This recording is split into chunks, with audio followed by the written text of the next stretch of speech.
push for trillions of dollars in new spending on both traditional infrastructure and an expanded definition.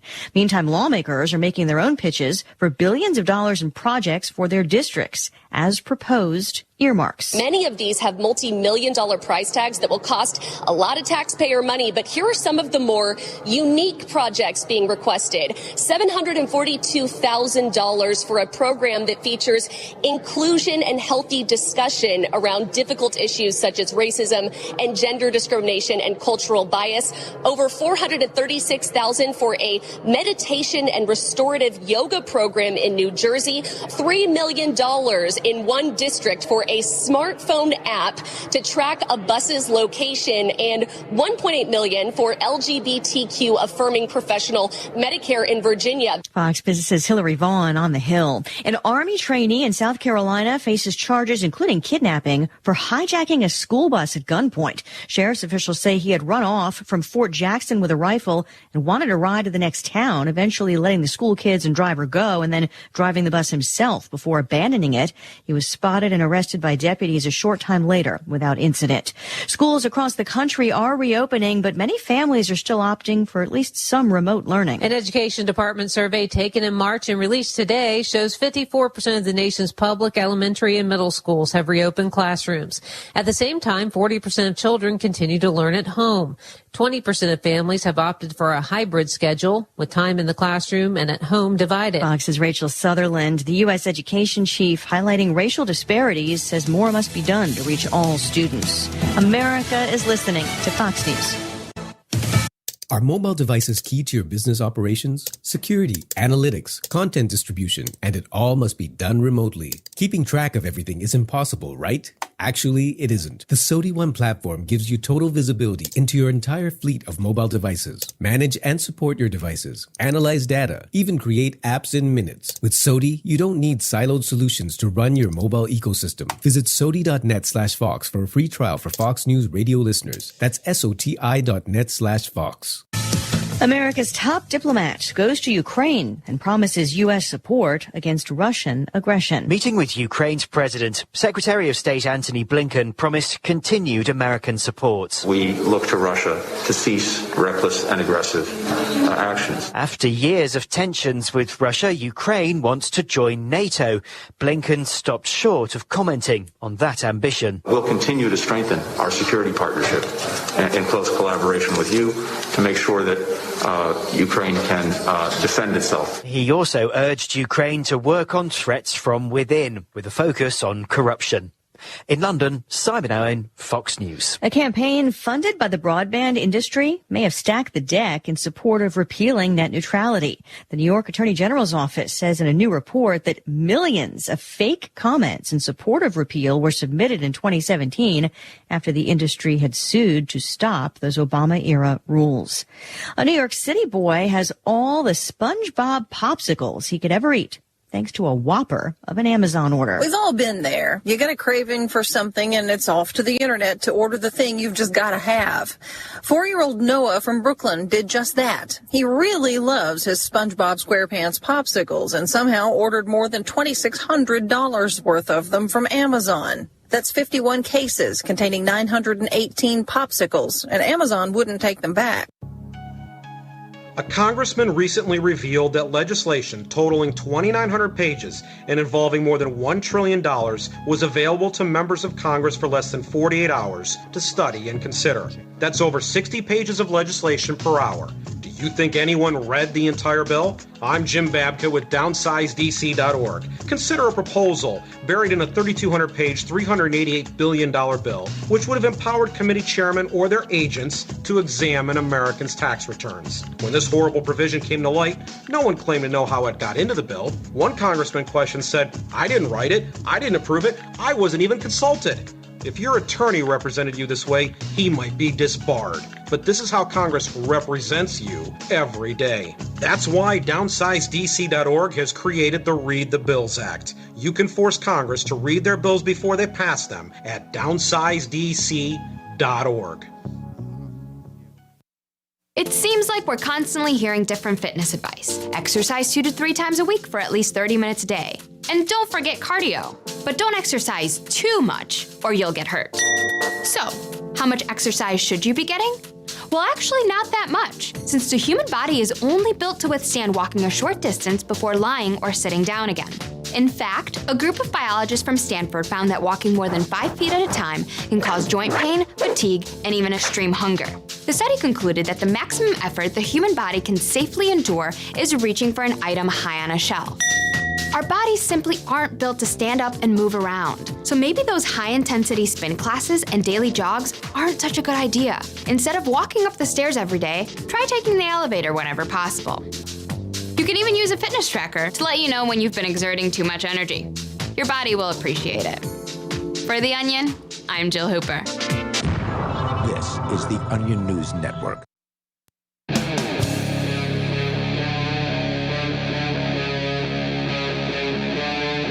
Free Talk Live.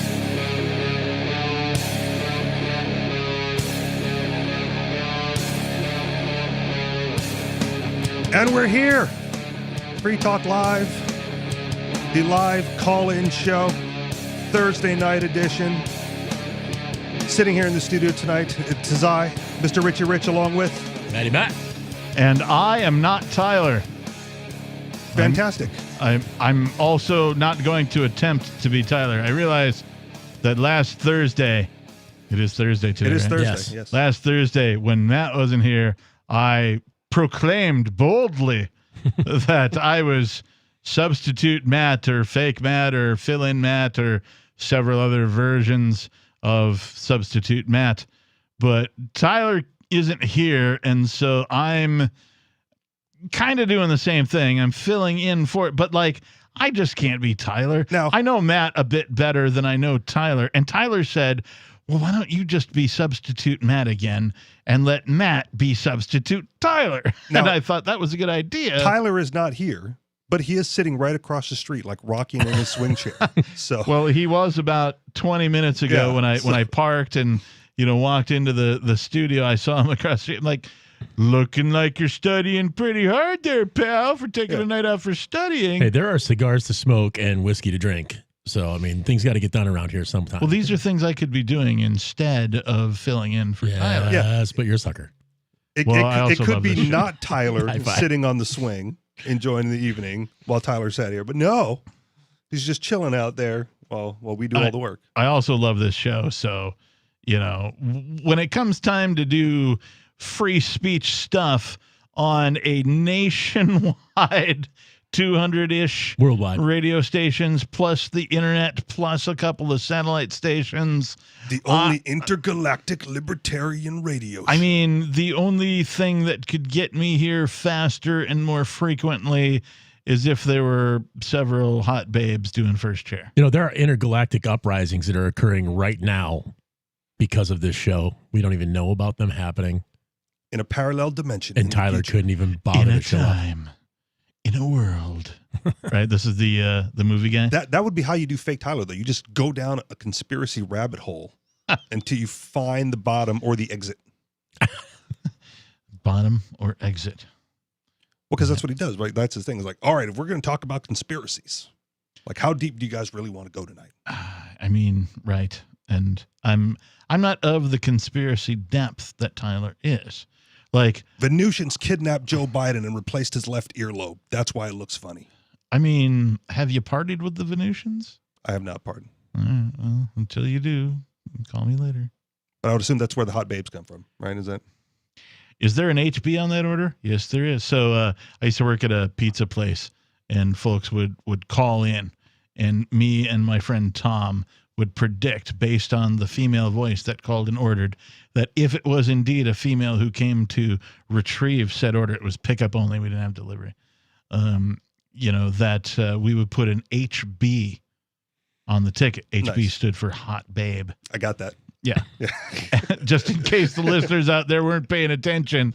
And so if you see an HB on your Starbucks cup, be glad. Be or happy. we would do like, hey, do you got that order for the 2 medium pizzas? Yeah. Was there an HB on that order? There sure was. Okay, great. I'll have it right up for you. Nice. Like if you're peering out into the window where like the hot babe is actually standing. Now, is that sexual harassment? Good question. I think in today's world, it's probably rape. Yeah, right. Well, literal rape. Yes, absolutely. Well, then these are all figurative stories that only happen in my mind. I used to work at a fast food salad joint, and we had like a buffalo chicken Caesar wrap. Oh, they had one of those in Seattle called Sprout. Okay, it was a $12 salad, but it was large and delicious. So I will say this about the salad, right? It was probably about the same price. I think the large was like a $10 salad, right? I got so accustomed to that when they went out of business, I went to Whole Foods and I made myself like a $10 salad. And then I got to the register. It was like $35. I'm like, oh man, no wonder we went out of business because we were only charging $10 for this. Yeah. And look how much it's supposed to cost. But anyway, so we had this buffalo chicken Caesar wrap, and I basically I dubbed it like the douchebag wrap because being there long enough, I could tell whoever walked through that door, right? If they looked like, the bro, the douchebag, that's what they were ordering. And sometimes I would call out like buffalo chicken Caesar wrap. Like, yeah, how'd you know? You look like the kind of guy who would order buffalo chicken Caesar. Yeah, we had nicknamed that the douchebag order. So you're predictable. Did you put DB on the wrap? I did not. I was because that might be confused with HB. That's right. Yeah, you don't want to. Got to differentiate. Yeah. Sometimes the DBs come with the HBs, though. That's true. Unfortunately. Motivation way too often, actually. Now that you mention it. All right. I don't know if you guys have worked in like food restaurants pre-marijuana legalization or decriminalization, but I know this. The place to go while you're at work in a restaurant to smoke a doobie when you can't like actually go outside for whatever reason. The freezer, walk-in fridge. The walk-in cooler, right? Yeah, because it's got the fan that and you just and like blow it, and it takes the smoke out, and you're good to go. So any of you newbies who are working your new restaurant job, and you think that marijuana might be frowned upon, but you want to get baked while you're working, that's not our advice to you. I know of a chain restaurant, an Applebee's, one particular franchise location where he's naming them. I don't know if we should, but it's no, you shouldn't. You already did. So, but Applebee's is a large chain. Yes. It could be anywhere. Right. Could be anywhere that the International House of Pancakes is located, right. Except the International House of Pancakes doesn't have any international locations that I'm aware of, and they don't have any here, unfortunately. They should be called. Wait.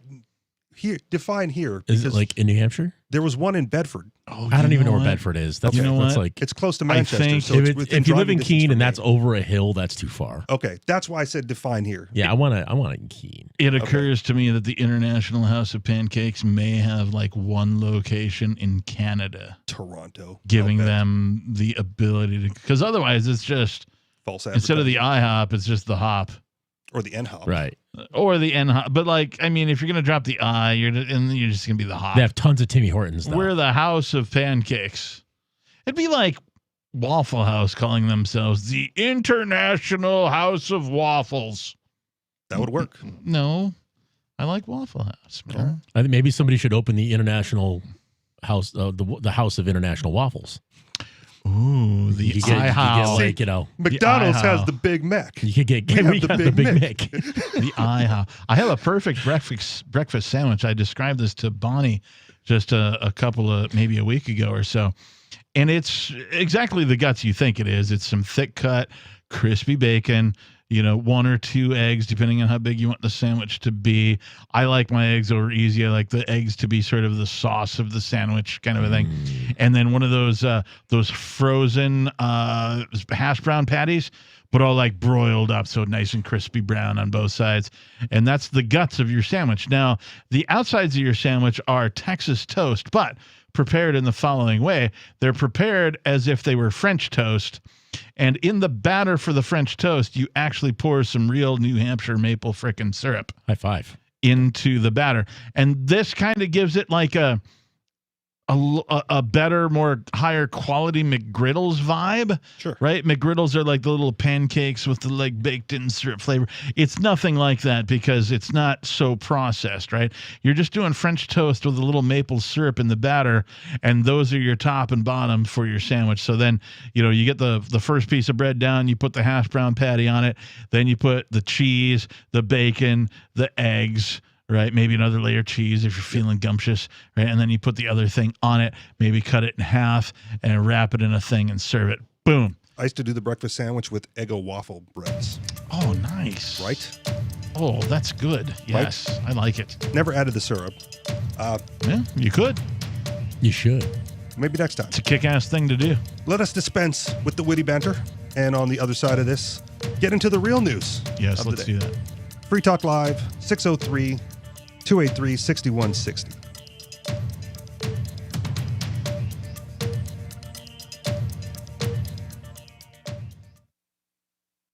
The Terran Federation and the Terran League have been killing each other for decades. Sheltered, wealthy, and light years from the threat, the members of the 500 have no interest in changing that. When Rear Admiral Terrence Murphy is given governorship of a backwater system, a risk-free path to wealth and power is his for the taking. But Murphy is a man of honor, duty, and responsibility. He intends to stop the killing, whatever the cost.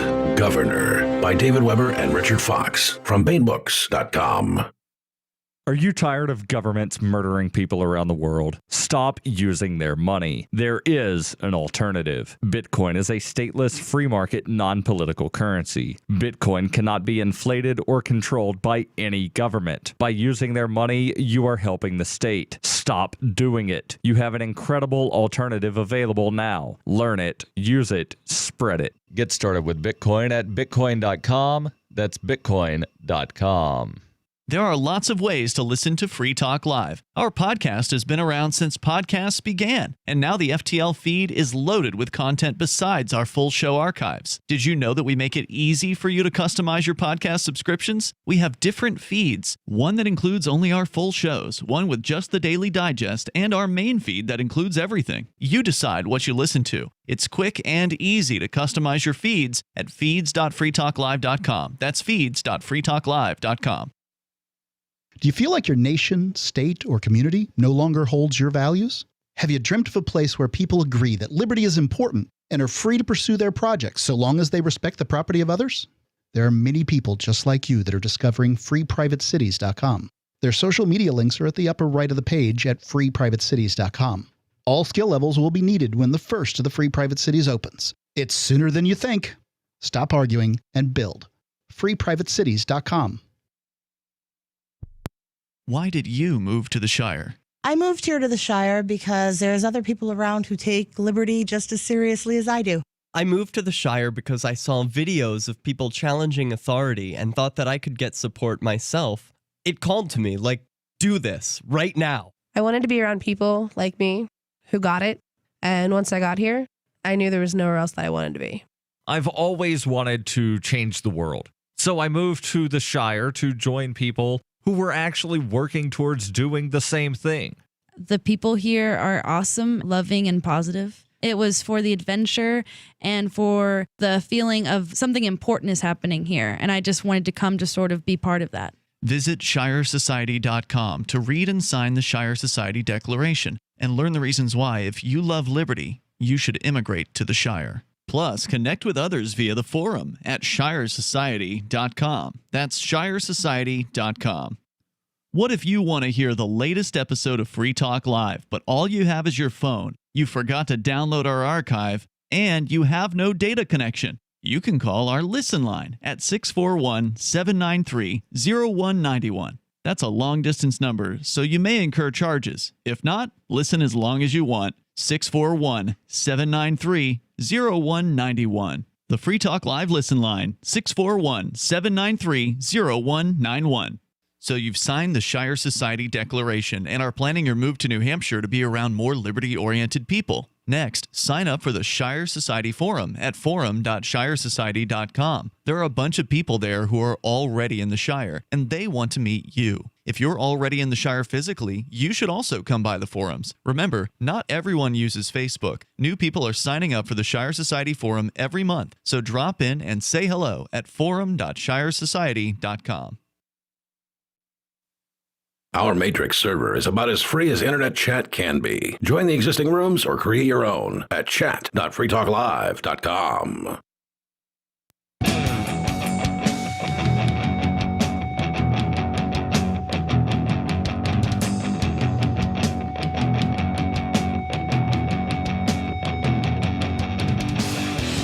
And we're back. Free Talk Live, 603-283-6160. You playing footsie with me? Yes, I was. Right. I hope you liked it. It's a small table. But not that way. 603-283-6160. If you want to play footsies with myself, Richie Rich, Matty Matt, and the Lord Reverend Dr. Captain Kickass. Oh, good. He remembered who he was. I thought he was going to go with not Tyler. I figured I'd better get all the names in the first call out. All right. You know, now for the rest of the call outs and the rest of the segments, I can chop it up however I want. And a real lord in Scotland. Technically, yes, I do own land in Scotland. It's a 1 foot by 1 foot square plot of land that happens to be in we'll call it a nature preserve of sorts. Okay. The whole point of the business in which I bought this plot of land from was that if I give them this money, not only do I become a lord, which is the novelty, but they will take care of this, I don't know, however many 100 acres that they bought as a nature preserve, a privately funded voluntary nature preserve. And I'm like, that seems like a fair trade-off. It's kind of a brilliant idea. I get the lord title in a 1 foot by 1 foot, and I can go and visit it at any time. They're open 24/7. I can go find, oh yeah, your particular square foot is in. It's like the old maps where you go like, oh, it's page 18 and line B, or like, what do they call it? Battleship. Yeah, A4. You know, you just go across the thing, you find where your plot is. So it exists. Yeah, it exists, and it's real. And Captain Kickass is the registered owner of said 1 foot by 1 foot plot of land. So yeah, I am technically the Lord Reverend Doctor, the doctorate is honorary, Captain Kickass. So it has come to my attention in the last few days that you could buy that same 1 foot plot on Mars. Oh, I want that. So that's a thing too. That doesn't give you a special title though, like Lord. Martian. You become a Martian, would you not? Dual citizenship. I mean, unless you live there. I don't know. I want to go there. I can own property in Guatemala. That doesn't make me a Guatemalan. Fair enough. Right? I don't know about that. I'll say what I am wherever I am. I'll change that title. I am what I am, and that's all that what are you, Popeye? Yes. All right, cool. So, lordships, landlords, you've got an article, Captain? I do. Would you like to hear about it? I would. This is from FEE.org, or the Foundation for Economic Education. Great website. A federal judge just struck down one of the CDC's most blatant power grabs. What would that power grab be, you might ask? The ban on evictions. Their hatred of property. We should all be, you're very close. We should all be able to agree that the government shouldn't pursue solutions that clearly exceed its legal authority. That's just the subheadline. So the article goes, did you know that unelected bureaucrats at the CDC have the power to unilaterally commandeer rental properties nationwide? It seems like the unelected bureaucrats in all of the three-letter organizations really run the show when it comes to the daily lives of the average individual. Or at least they did until yesterday, when a federal judge ruled that the CDC's so-called eviction moratorium is illegal. We've covered this topic here on Free Talk Live. Yes. Repeatedly, but this is the first time that it's been struck down even within the system itself, which makes Captain a happy dude. Yeah. But don't let it make you relax. This should not be cause for relaxation. Here's the background. Government doing good work. Yeah, let's not put too many chips on that. All right, fine, but let me just have it. Okay, it was good for a minute. All right. Okay, it's over now. Back in September, the CDC issued a mandate that landlords could not evict non-paying tenants in most circumstances. Landlords who violated the order faced potential penalties up to $100,000 in fines and a year in jail. In doing so, it essentially permitted renters to occupy their landlord's property indefinitely without payment. This wrought havoc on the rental market and has financially ruined many middle and working class landlords. No. Landlords are only the rich people. They're the ultra rich. They're the wealthy. The evil 1%. Aristocrats. Yes.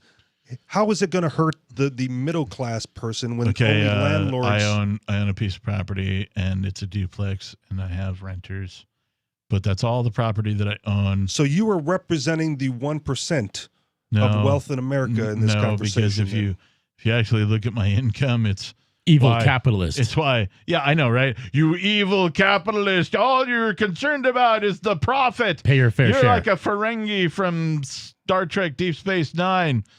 The rules of acquisition. Although those guys were actually pretty cool. I mean, they were closest to space ANCAPs that I've ever seen. But at any rate, no, I don't really make that much money per year. I'm like below the national average by So you're leeching off of the back of your renters who have to toil away daily. You make thousands and thousands and thousands of $1 bills. I mean, they seem pretty happy to... Like, my rent is low for the area. I'm underpriced. I'm under market. And they're very happy to pay the amount of rent that I'm charging versus what they would pay with some other landlord. So, I don't believe this situation is even possible. But then again, like having the ANCAP mind and the voluntarist perspective, like, I just try to bring value where there isn't any. You know what I mean? So... the previous landlord didn't pay for any sort of rodent, extermination, kind of thing. I get in there, and the first thing I do is call an extermination company and be like, I need to get on a quarterly plan right now. I got ants, I seen some centipedes and some spiders, seen some mice. Oh, I think I got some gophers too. Pretty sure I saw Alvin, Simon, and Theodore. Oh, chipmunks. Sorry, not gophers. Okay. Yeah. Pretty sure I saw Alvin, Simon, and Theodore putting on a concert in my front yard. I think gophers are only like native to golf courses. Correct. Yeah. Bill Murray has to be there with his funny hat. Right. Don't nobody worry about me. Right. Anyway. I love the gopher. Great. Caddyshack. Classic. Sometimes the person named I wonder how Nobody, much of our listening audience just caught that. Sometimes the person named Nobody, who's currently been kidnapped and is being held hostage. Sometimes the way he moves reminds me of the gopher from Caddyshack a little bit. He'll be all animated and talking, and he'll just kind of move back and forth. And I'm like, that's what the gopher from Caddyshack does. Like, in my mind. At any rate. Carry on. So this article from the FEE says, landlords could not evict basically anybody. They faced up to $100,000 fine and a year in jail. It essentially permitted renters to occupy their landlord's property indefinitely without payment. This wrought havoc on the market. But even setting the dysfunctional results of the policy aside, the CDC was always relying on the razor-thin legal justification for its mandate. It pointed to one vague law that says during a pandemic, the CDC director may take such measures to prevent such spread of diseases as she deems reasonably necessary, including expansion, fumigation, desiccation, pet, blah, blah, blah, blah, believed to be sources of infection. Free Talk Live, 603-283-6160. Did they make the right call? 603-283-6160.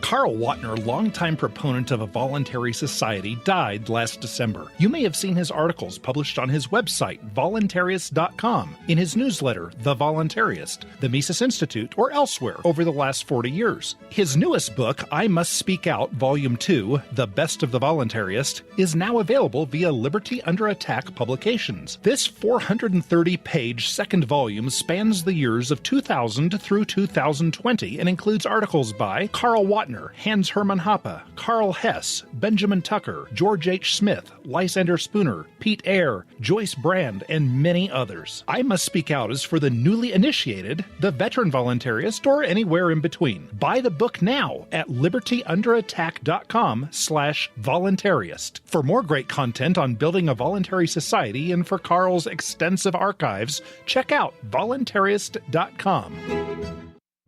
I'm grateful to have heard from some of our satellite listeners recently. I appreciate knowing that people are out there who like what we do and are willing to support it financially.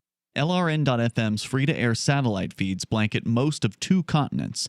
It was my goal to put our channel there so people without internet could receive our programs and feed pirate radio stations. We started a fundraiser on Patreon a few years ago to back the satellite channels. I recently announced that I was considering canceling the feeds, and donations increased from 15 to 20% of our costs, which are around $1,000 per month. That's a good start, and to incentivize more contributions, the Shire Free Church will be matching every dollar. Can we reach $500 per month? With your help, we can. You can join our satellite fundraiser for just $2 a month at fund.lrn.fm. If we raise enough to keep both of the channels on the air, awesome. If we raise more, I'll add more channels. If not, we can shut them down and go internet only. It's up to you.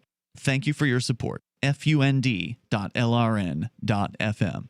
The new 4th edition of Healing Our World, The Compassion of Libertarianism, will take your understanding of liberty to a deeper level and has over 1,300 updated references, new cartoons, and a foreword by Dr. Ron Paul. With discounts for multiple book purchases, the 4th edition of Healing Our World is a great gift for the liberals, pragmatists, environmentalists, and Christians in your life who think libertarianism is cold-hearted. Get yours today at healing.freetalklive.com and use promo code FTL for a $5 discount. Tired of cancel culture? Sick of mega tech corporations holding an axe over your head? Join the LRN.FM Matrix chat server. It's self-hosted, so no one else can tell us what to do or say. Don't like the existing channels? You can make your own. You can even connect into some of our channels from other Matrix servers. It's federated. For the full LRN.FM Matrix experience, though, you should join our server via the step-by-step instructions at chat.lrn.fm.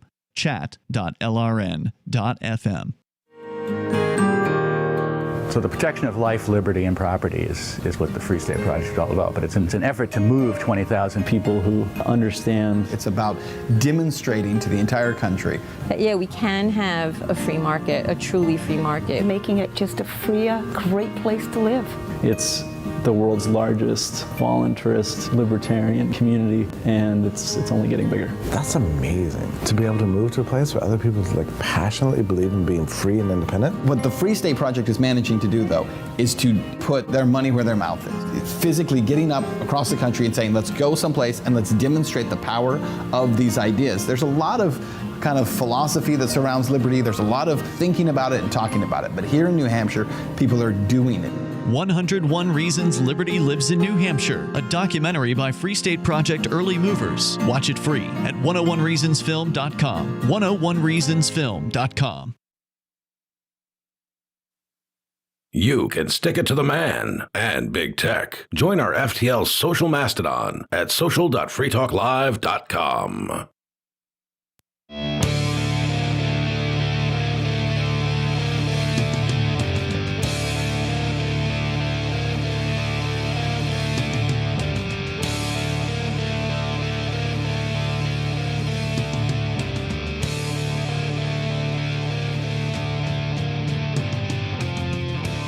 And we're back.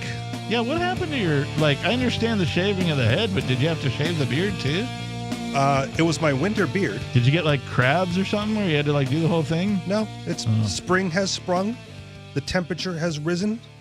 Hair and facial hair makes you a little bit extra warm. So off it goes. That's true. So I don't know if you're technically our budget Jason Momoa anymore. Yeah, I think you're going to have to. That title has been gone. I don't remember ever being given that title. Oh, yeah. That was yeah. me. Okay. That was me. That was all behind my back. When you started losing the weight and you became half the man you are today. Okay. Or wait, you became half the man you were some time ago. In 2019? Yes, thank you. Okay. Which, great job, by the way. Thank you. Yeah, that's about when people are like, he's the low-budget Jason Momoa. And if I had known that, I would have probably taken that as a compliment, and then hit the gym even harder. I need to gotten like a shirt that says LBJM on the back. Why not? Number 88 or whatever that your What number's would going to be. Momoa do? Lift more weights. All right. I'm in the studio. I am Richie Rich, along Matty with Matt. And the captain. And you can get on in a little bit here. 603-283-6160. That is 603-283-6160. Before we get back into landlordism, Bitcoin.com. Bitcoin.com is the best source for learning about cryptocurrency. You can go there now and click on the Get Started at the top of the page. Once you do that, you'll find all sorts of valuable information neatly organized to suit your needs. There's no longer an excuse for ignoring this important, world-changing information. If you are a knowledgeable crypto user, you can check out news.bitcoin.com to get the latest headlines of all the news that's relevant to you. Bitcoin.com is your source for everything crypto, like getting a wallet app, mining, trading, and all the latest cryptocurrency news, all on one slick and easy-to-use website. That is Bitcoin.com. A fantastic website. Absolutely. I've been there so many times, like just even like since the 16th, right, when the raid happened, or the terrorist attack on Free Talk Live Studios, as well as the other places that I'm sure we'll talk about later in the program. I have, for whatever reason, I've been visiting Bitcoin.com more often.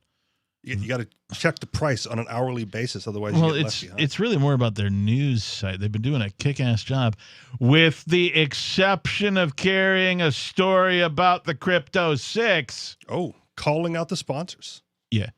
But other than that, they've been doing really a kick-ass job of like carrying the news and like keeping it afloat, keeping it relevant to cryptocurrency and all that kind of stuff. I sent an email to, I think it was like editor at or op-ed at or both or something, and like saying, hey, here's some stuff. Won't you guys consider doing an article maybe, please? And I haven't heard anything back, so we'll see what happens. But you know, I do find it odd that we've had response from the libertarian media where people have picked up the story. They wanted to know about it. They know some of us who either live or work or do the show or whatever, and they've contacted, and like people have been on. I've been on like Koketch's show. Bonnie's been on a couple of things. Aria's been on several things. And like, but they're all just libertarian media. The cryptocurrency media in large has ignored these events. The events of the Crypto 6 is what I'm talking about specifically. And I don't know why that is. Well, let me take a shot at it before we go to the phones here, Captain. It's because the Crypto 6 news is negative news when it comes to moving the vast majority of people forward with using cryptocurrency. Because you go like, you're going to buy, trade, and sell cryptocurrency? This could happen to you.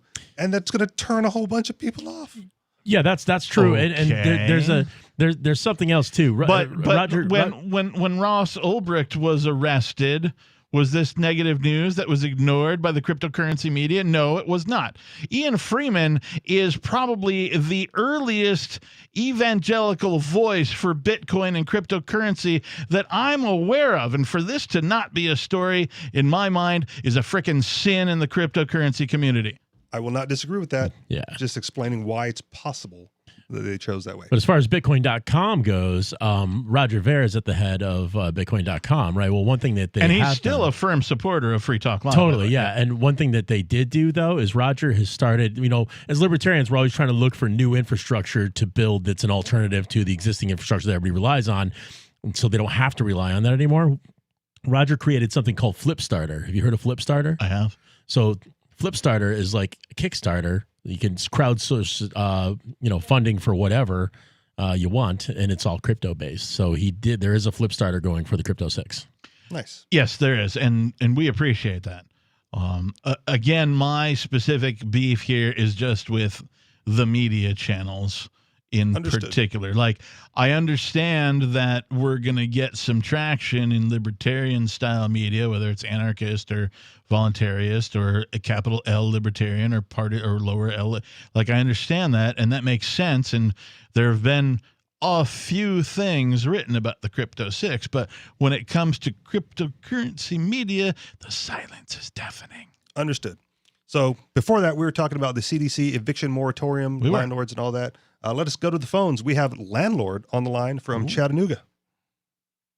Landlord, go ahead. Hey, gentlemen, how are you doing today? Good, man. Good. I was, I'm a small landlord, like most landlords are. Well, I have a little bit more than most do. I have about 56 units that bring in, about $84,000 a month. Oh my God, you must live in opulence. I'm And, totally jealous, bro. I got like one unit. Well, I've got a friend of like that, you, landlord, but please continue. Only 21,000 is profit, sort of profit. And evil but capitalist. I do take 6 of my tenants do pay in Bitcoin, so I mean, way to go! Hell yeah! Which makes you a very happy man but at this point. I like I said, since I bring in $22,000 a month, roughly in profit. What the CDC did, I did have a lot of tenants that unfortunately lost their job. So I'd say about 8 months out of the entire stretch of the pandemic, I was definitely in the negative. Wow. Which Wait, so sucks. you went I from mean, 'cause- you went from 21K in a month to negative in those months? to pulling at the most, I had to pull 31,000 out of my pocket. Now, I'm a lot of my assuming- tenants all work at the same company. Okay. I'm assuming now that because you're you and you have this many units, you sound like, an above average intelligence human being, that you had some sort of account socked away for these emergency situations. I'm thinking like, when your units need a new roof or something happens with the plumbing, you've got some sort of a budget set aside for these emergency things. Funny enough, my rainy day fund is Bitcoin, but yeah. We call that stolen productivity because someone had to work for that, and it wasn't you, sir. Yeah. Well, but the moral of the story is really a lot of my tenants. I do plan on. I think I have like 4 tenants. I do plan as soon as the eviction moratorium lifts. I do plan on filing a civil lawsuit. Well, congratulations. For Go ahead and file that lawsuit because it looks like the CDC bit has been denied by a federal judge. And I'm really glad it has. I understand that people have lost their jobs. Most of the landlords I know are like, people that are empty nesters that downsized and kept their bigger home and decided to rent it out to pay for their child's education and that type of stuff. That's most landlords, in my opinion. So for those type of guys, it really sucks. I know a good dozen friends or so that had to sell all their properties at a large loss with a tenant still in them, and you can't remove the tenant during the sale. So that's why it's such a big loss, because you're literally selling me an asset that has no way to produce revenue until, at the time, September. All right. Thank you for the call, landlord. Appreciate your thoughts. Oh, by the way, the check's in the mail, landlord. Always. If you'd like to get in and discuss this, 603-283-6160, 603-283-6160. More coming up on Free Talk Live.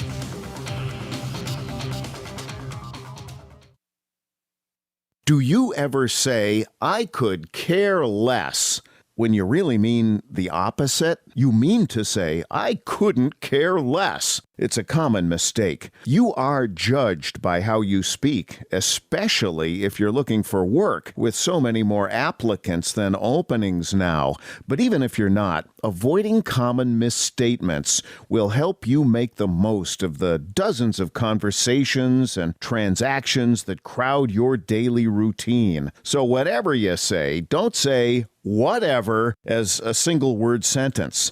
It's the most annoying expression in the American English language, according to a recent poll. And avoid cliches like the plague. Just kidding. But seriously, at the end of the day, you'll want to avoid this scenario, sounding like everyone else. For more tips, hit survivalspeech.com. I'm Holland Cook.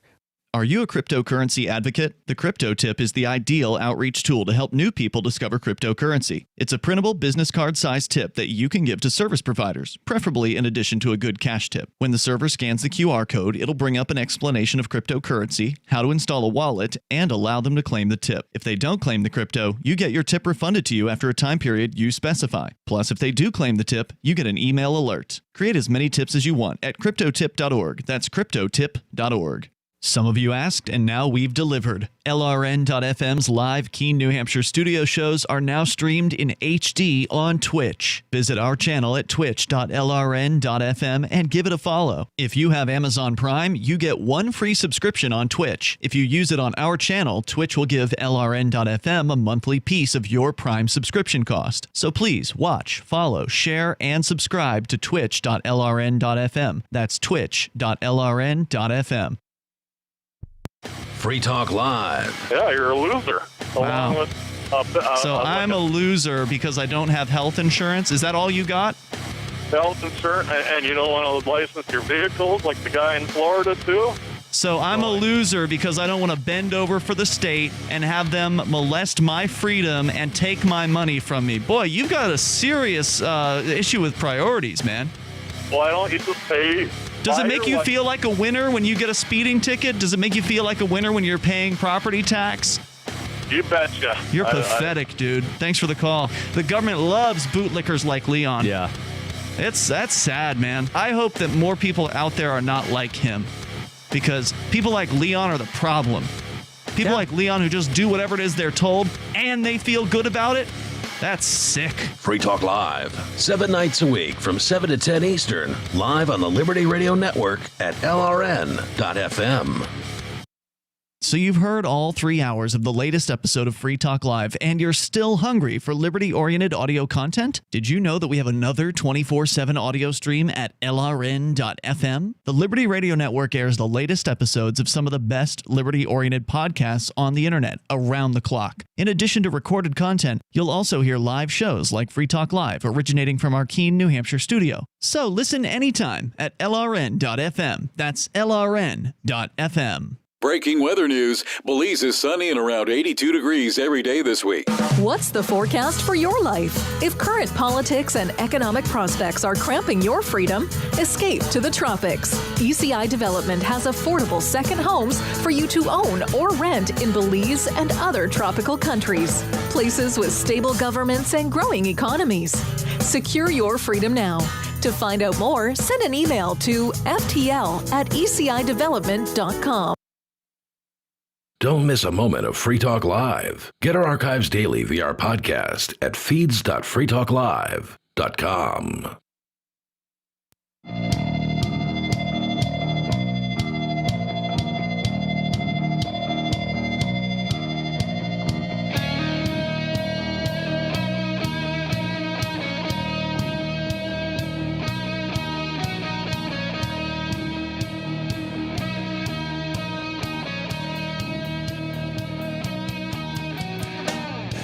And we are back.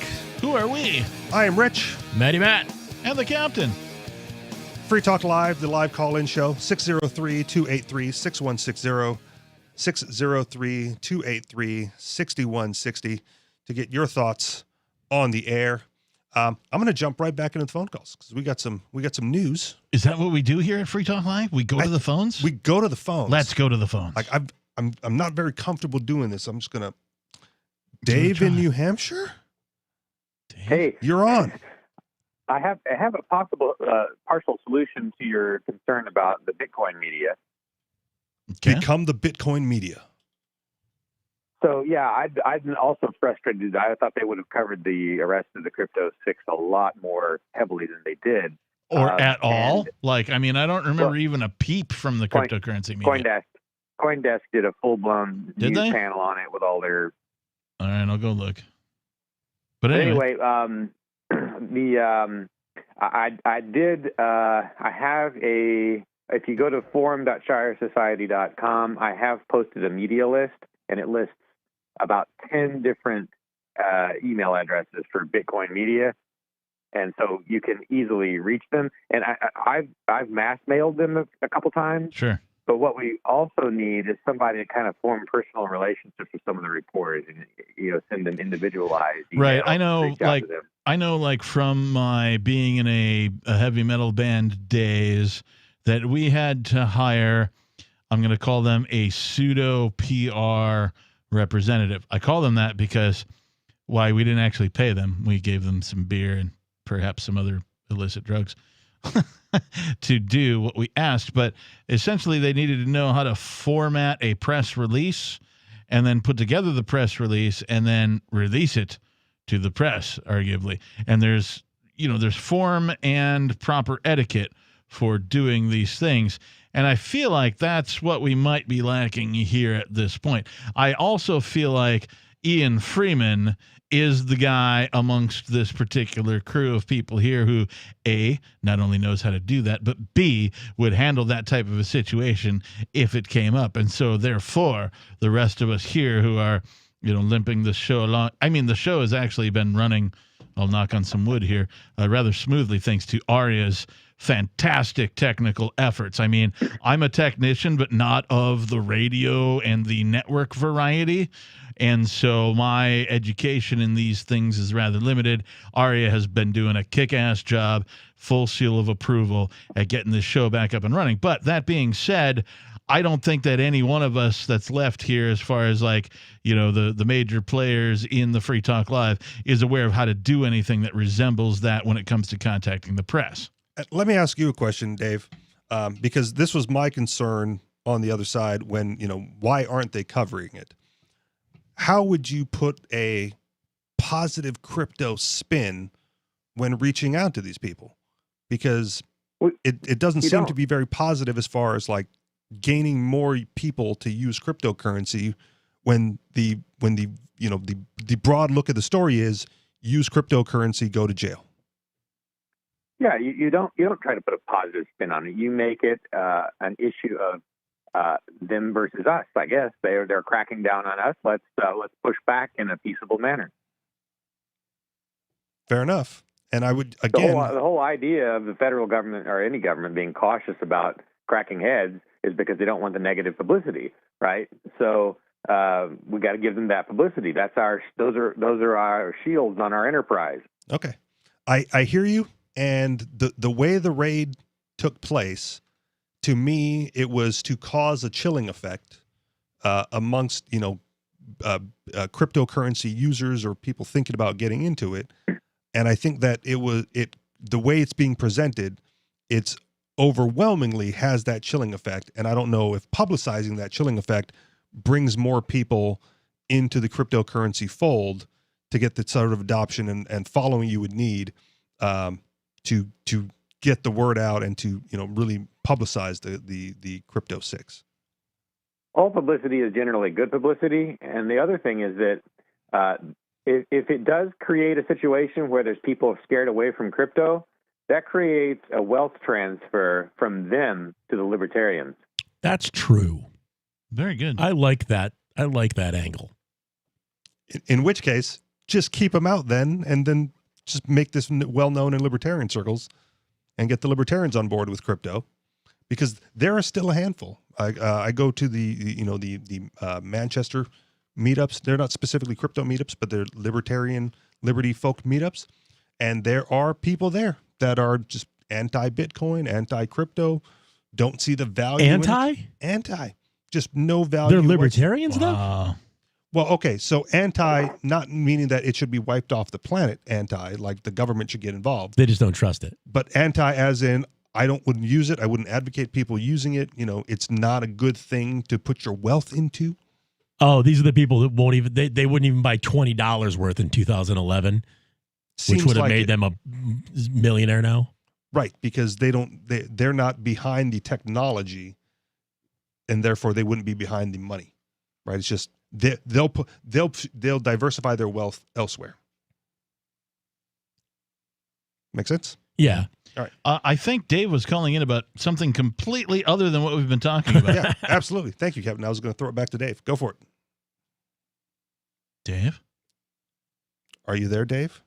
Dave's not here.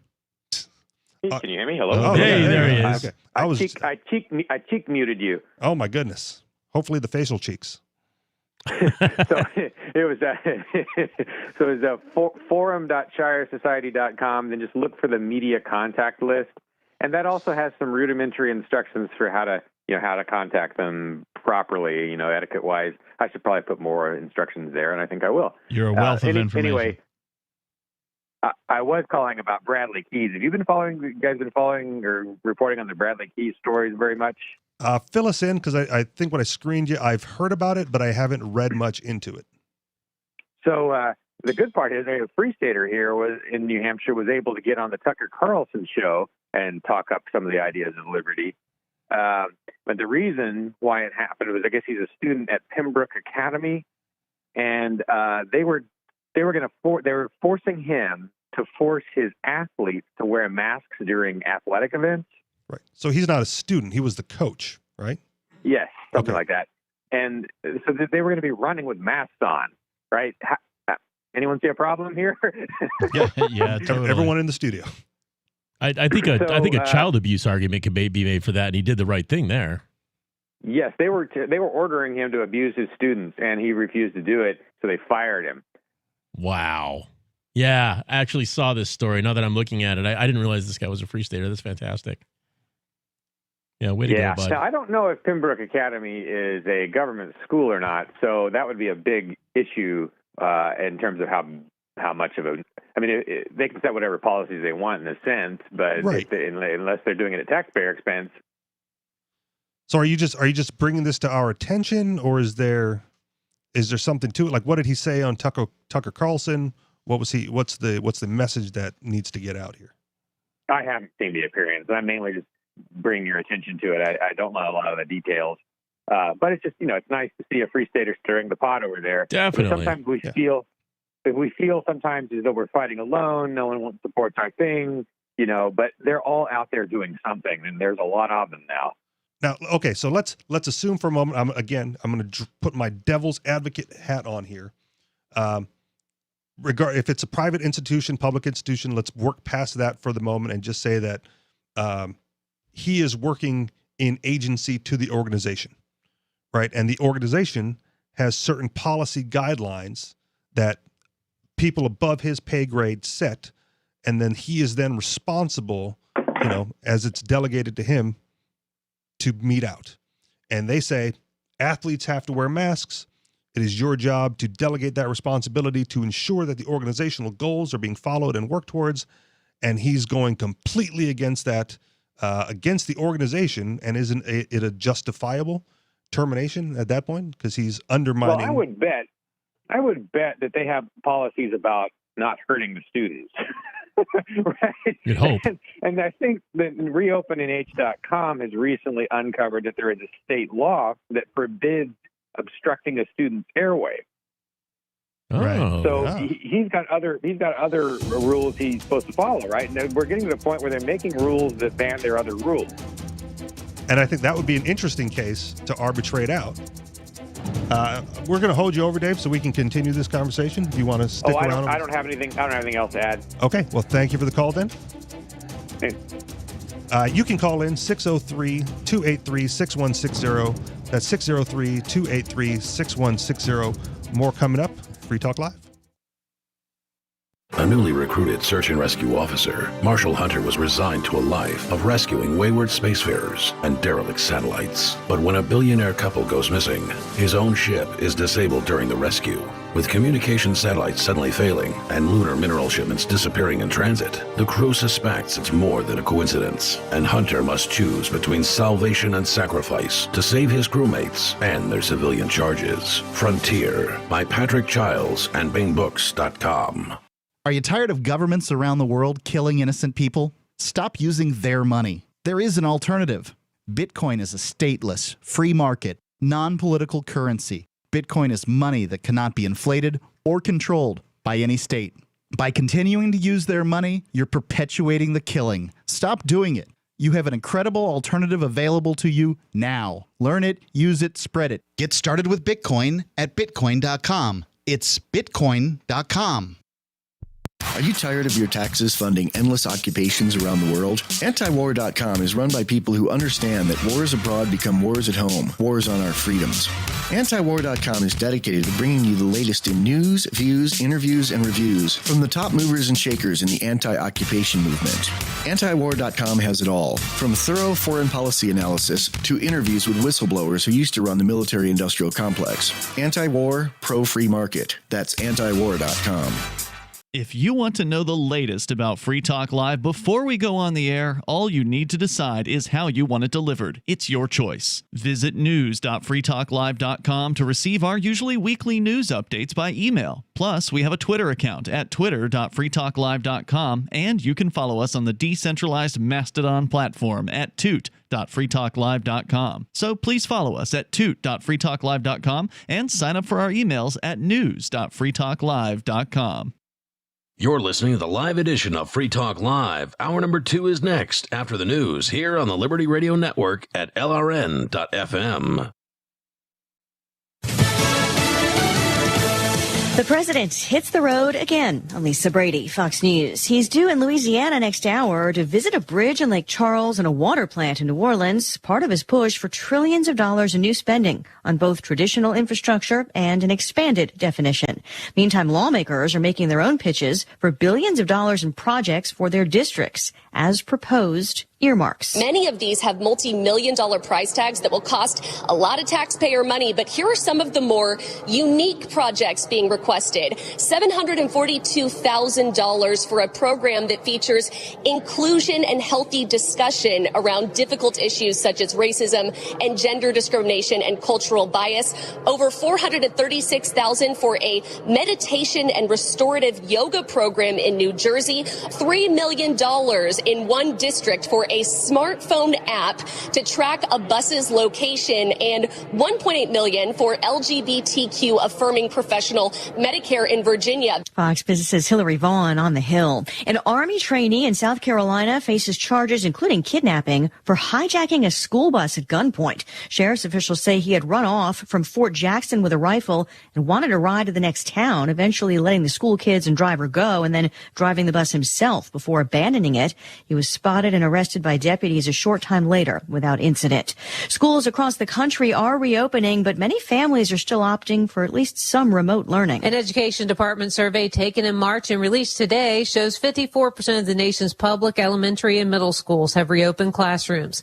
At the same time, 40% of children continue to learn at home.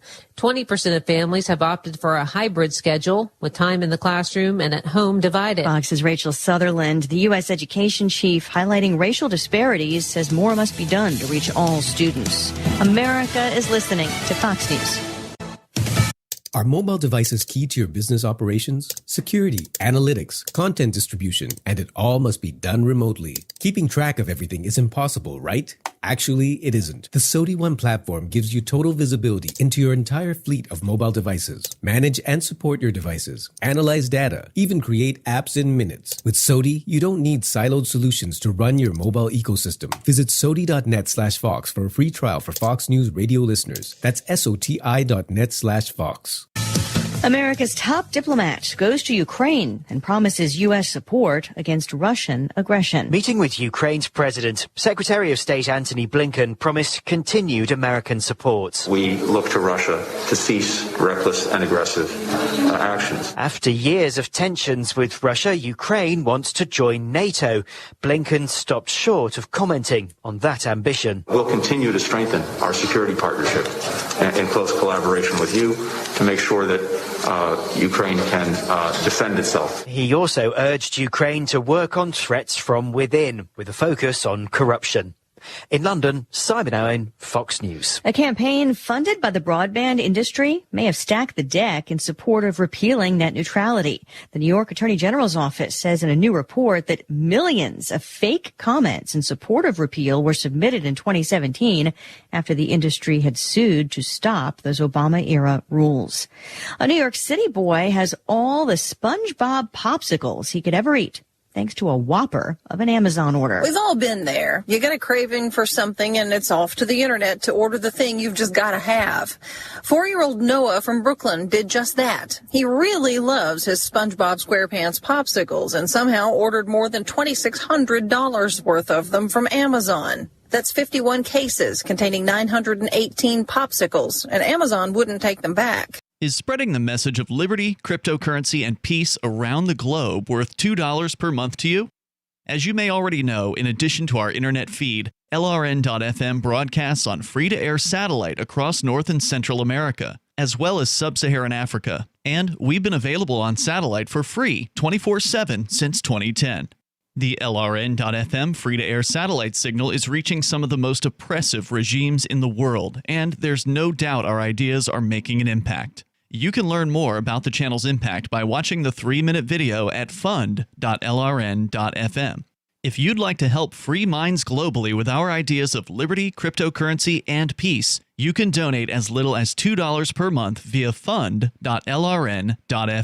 You can help us continue and expand our satellite broadcast to multiple continents. Visit fund.lrn.fm today, and thank you for your help. Don't forget to share the link on social media. That's fund.lrn.fm.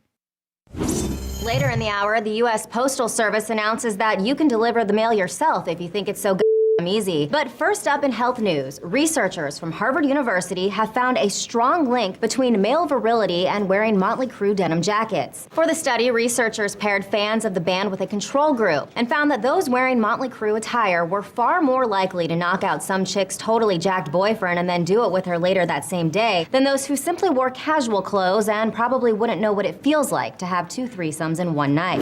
Men who own jackets with an image of Tommy Lee and Nikki Sixx sitting on top of a pair of breasts with nipples in the shape of pentagrams showed higher levels of sexual potency, endurance, and libido. These guys do it all the time, and sometimes even in public.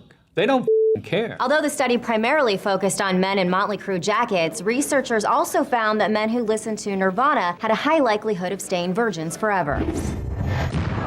This is the Onion News Network.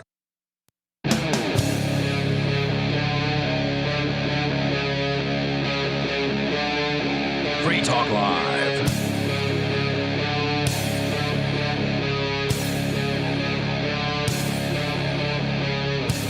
And we're back. We're back. With Free Talk Live. Call in number 603-283-6160. Sitting in the studio tonight, it is I, Mr. Richie Rich, along with... And Matt. And the captain. That number, once again, 603-283-6160. Get your thoughts out there on the air. We talked a lot about the Crypto 6 during the last segment.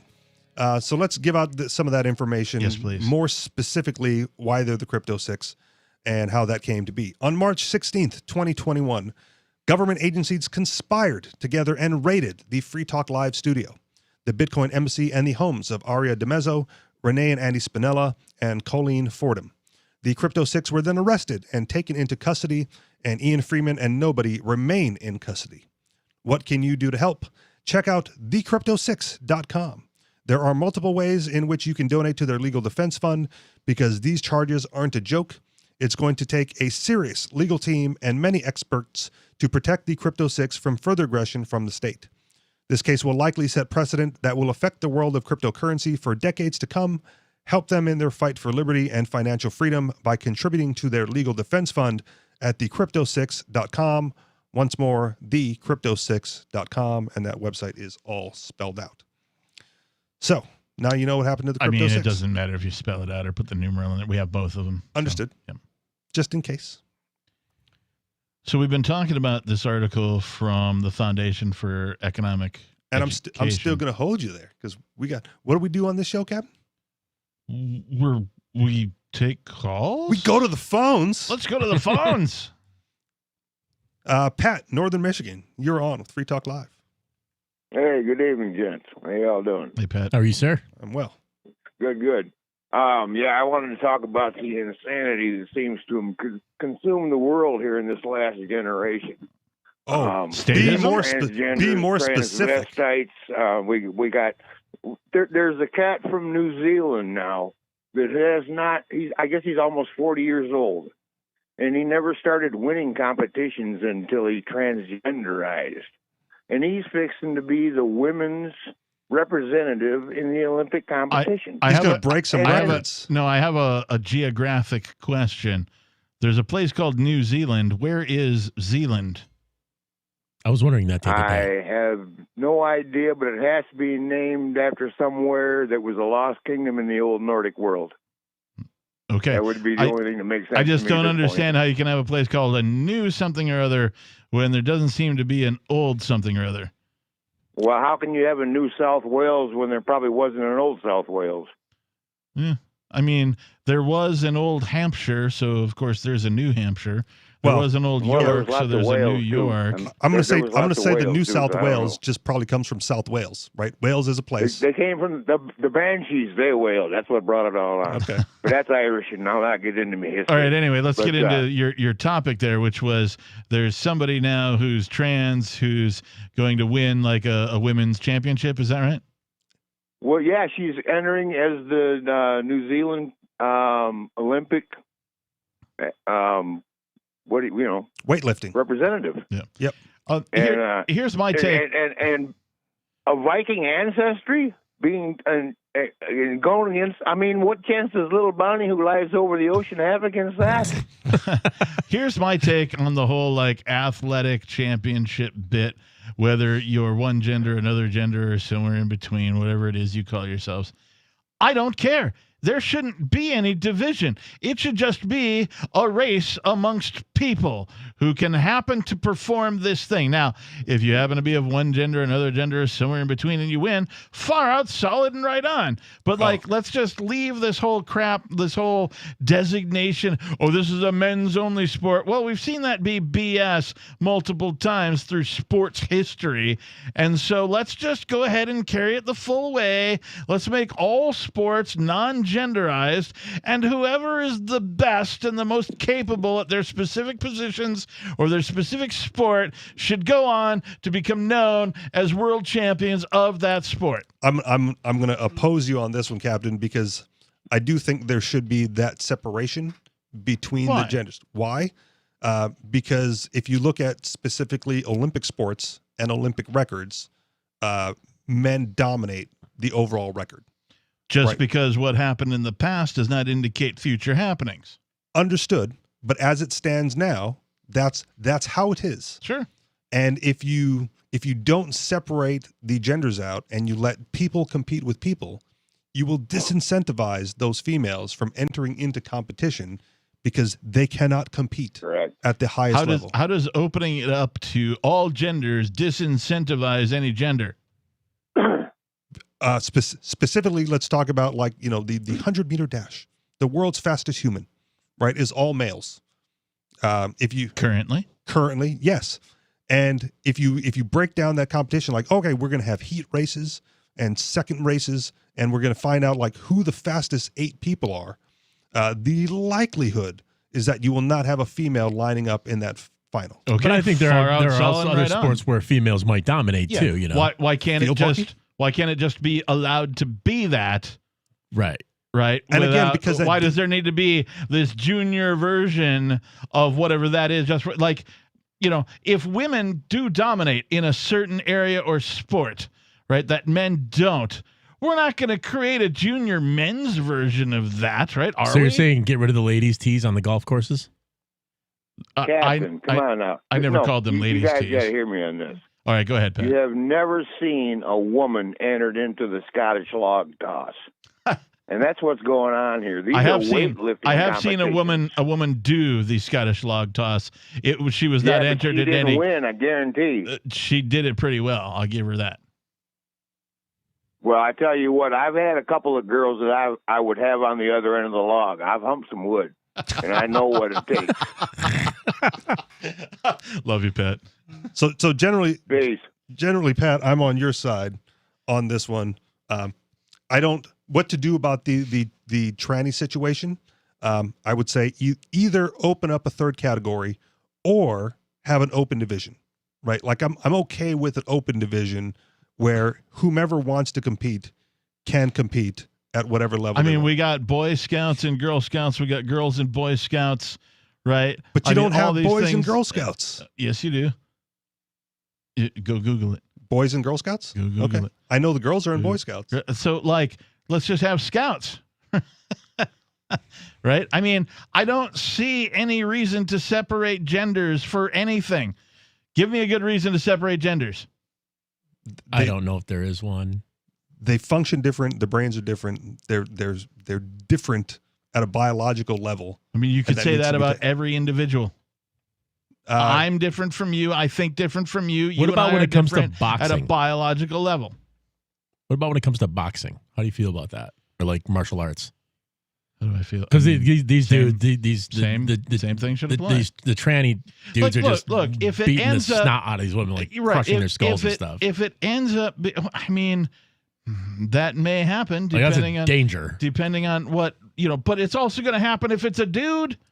Right? If it's some undersized dude who thinks he's a badass and somehow works his way into a prize-winning fight with the champion, he risks all that same stuff. Why is there a separation between the men and the women? Why do we feel more protective of allowing women to get into these sports than we do men? It's not about letting them in. It's about giving them the opportunity to compete. I say give anybody the opportunity to compete, and if they make it all the way to the grand champion, let them compete. I have another idea. How about we start a tranny class of sports, and you have women's sports, which nobody wants to watch, men's sports, which are dying. I bet everybody would watch tranny sports. Maybe. And I'm okay with that. Like I said, third division. To the exclusion of regular men and Yes. regular women? I bet regular men and were? regular women would be becoming trannies or claiming trannyhood so that they could Bruce compete. Jenner could finally have a chance at winning another medal? Yes. But he doesn't need one because as a man, he already won a whole bunch of medals, right? And as a woman and as a man, he was like Woman of the Year. So I just say let all people he compete. won that too. If one thing ends up being male-dominated or female-dominated or tranny-dominated, so be it. And that's already what we had, which is why we now have separations. More coming up. Free Talk Live, 603-283-6160. The LRN.FM social media channels have been revamped. We've eliminated Facebook and focused on other platforms like Twitter and Mastodon, the decentralized alternative to Twitter. On our accounts, you'll find posts from multiple LRN.FM show hosts together in one place. Follow us on Twitter at twitter.lrn.fm, or better yet, move to the decentralized Mastodon social media platform at toot.lrn.fm, toot.lrn.fm. I think you'll like it. Do you feel like your nation, state, or community no longer holds your values? Have you dreamt of a place where people agree that liberty is important and are free to pursue their projects so long as they respect the property of others? There are many people just like you that are discovering freeprivatecities.com. Their social media links are at the upper right of the page at freeprivatecities.com. All skill levels will be needed when the first of the Free Private Cities opens. It's sooner than you think. Stop arguing and build. freeprivatecities.com. The Terran Federation and the Terran League have been killing each other for decades. Sheltered, wealthy, and light years from the threat, the members of the 500 have no interest in changing that. When Rear Admiral Terrence Murphy is given governorship of a backwater system, a risk-free path to wealth and power is his for the taking. But Murphy is a man of honor, duty, and responsibility. He intends to stop the killing, whatever the cost. Governor, by David Weber and Richard Fox, from BaneBooks.com. Are you tired of governments murdering people around the world? Stop using their money. There is an alternative. Bitcoin is a stateless, free market, non-political currency. Bitcoin cannot be inflated or controlled by any government. By using their money, you are helping the state. Stop doing it! You have an incredible alternative available now. Learn it, use it, spread it. Get started with Bitcoin at bitcoin.com. That's bitcoin.com. Hi, I'm Derek J. To me, an activist's calling is to actively work to advance a cause. The cause for which I work is personal freedom. I believe my life is best when I engage in voluntary interactions and self-government. I reject the idea that anyone else has a higher claim to my life or my body than I do.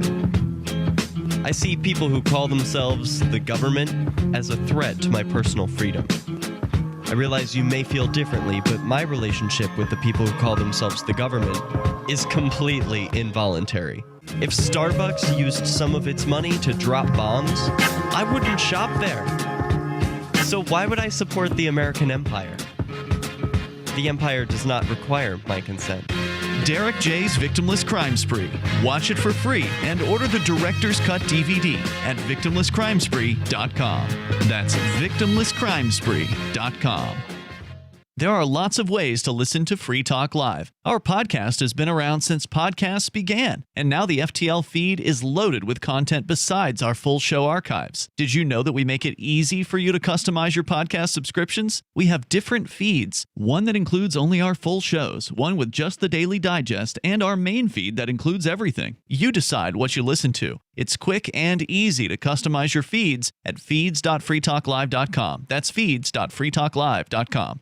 Bitcoin.com has launched a trading platform at local.bitcoin.com, allowing you to buy or sell Bitcoin Cash via dozens of payment methods like PayPal, Venmo, bank deposit, remittances, or meeting in person with cash. There are no ID requirements to sign up for and use the site, and all communications between buyers and sellers are encrypted. Finally, a global trading platform that respects your privacy. Visit local.bitcoin.com to get started trading Bitcoin Cash. local.bitcoin.com. We're still not sure why you'd want to watch, but our video feed is streaming nightly for free at cam.freetalklive.com.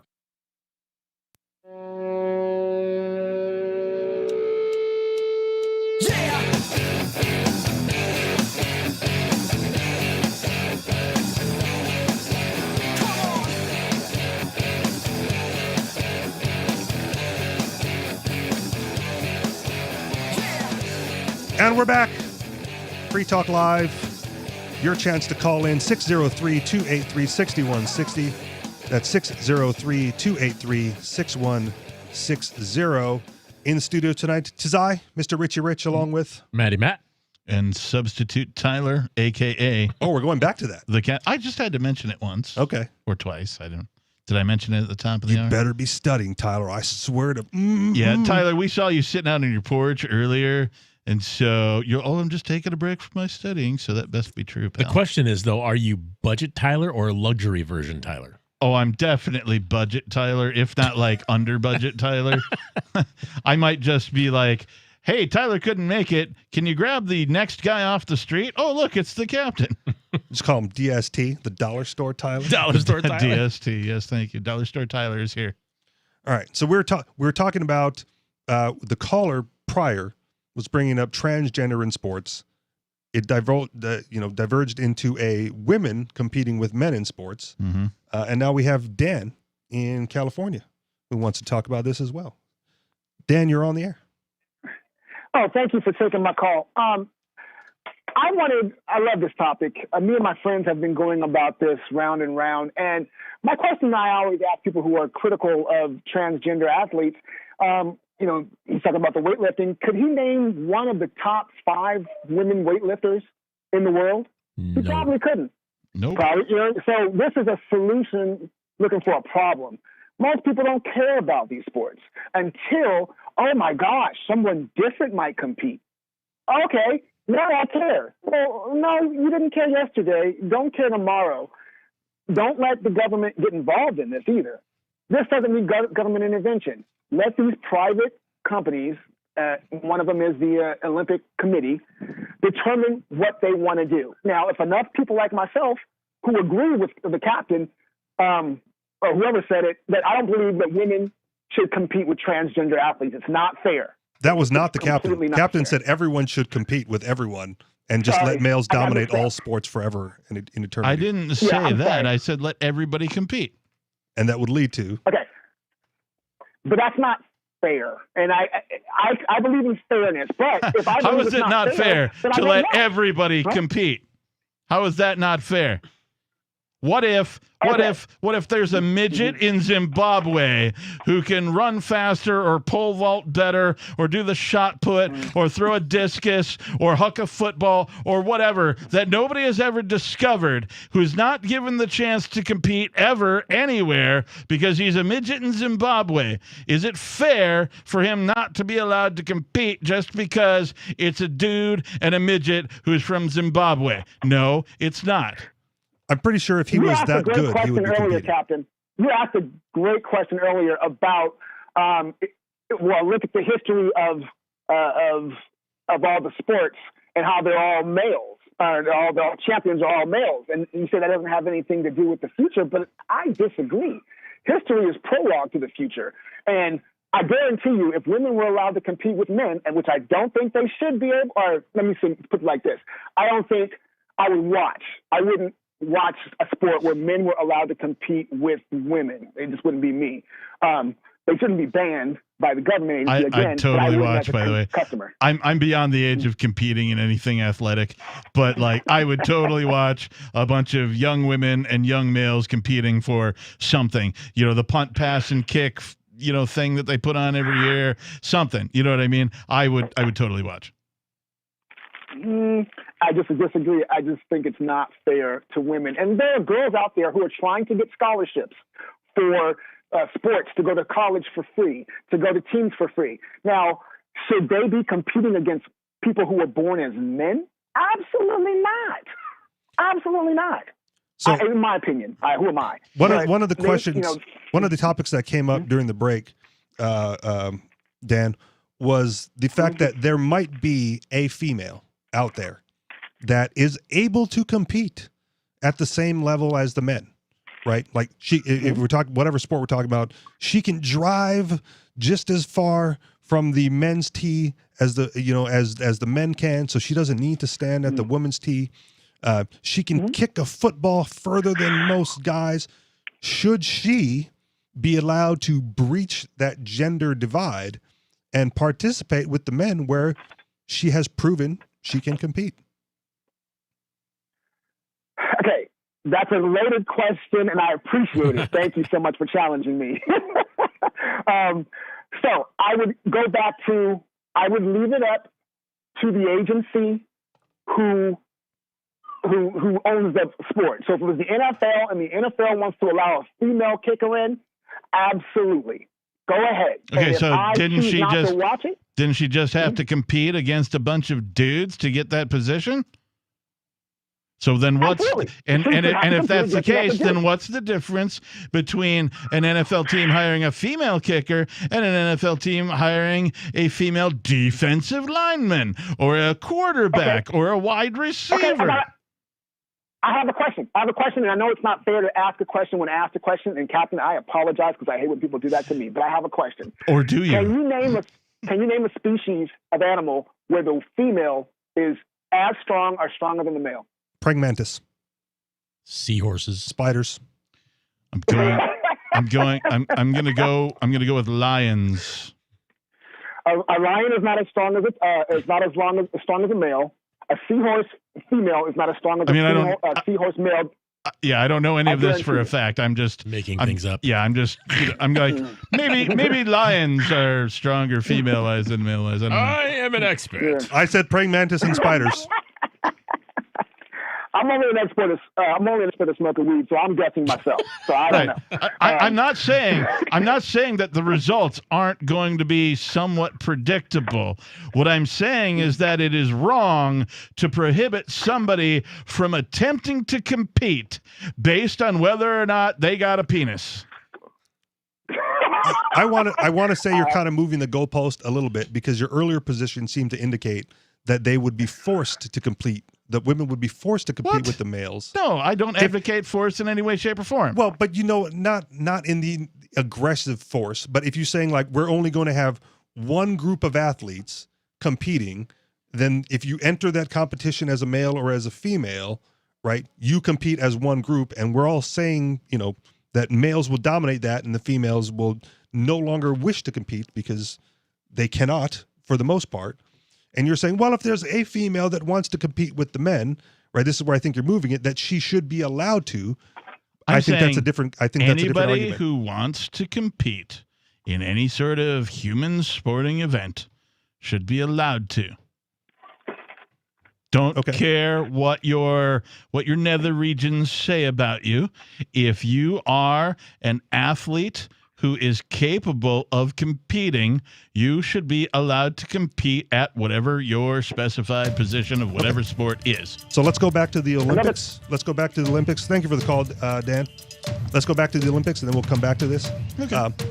If a woman wants to race against the men, can she? And if she wants to compete with only females, should she also be allowed to do that? We'll get your answer on the other side.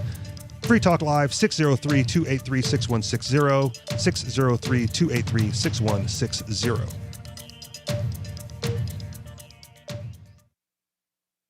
On Free Talk Live, we're bringing people to the ideas of liberty every day. From wrestling superstars like Glenn Jacobs. You guys really are having an impact, I believe. Like I said, a lot of where I am now is due to listening to Free Talk Live. You changed my mind on some very important issues years ago. To random people tuning in on the radio. I was kind of stuck in the left-right paradigm. I heard your show by chance on a Saturday night. From there, I went on, joined the Free State Project, and become an amplifier. So, I mean, that's really the reason why I amp is because I know that if it wasn't for you guys being on as many stations as you are, I never would have found the ideas of liberty. Your amp will directly change more lives by getting Free Talk Live in front of people looking for talk radio online and on the air. When you amp Free Talk Live, you get perks like access to the AMP-only Facebook group and AMP podcast. Visit amp.freetalklive.com. I'm grateful to have heard from some of our satellite listeners recently. I appreciate knowing that people are out there who like what we do and are willing to support it financially.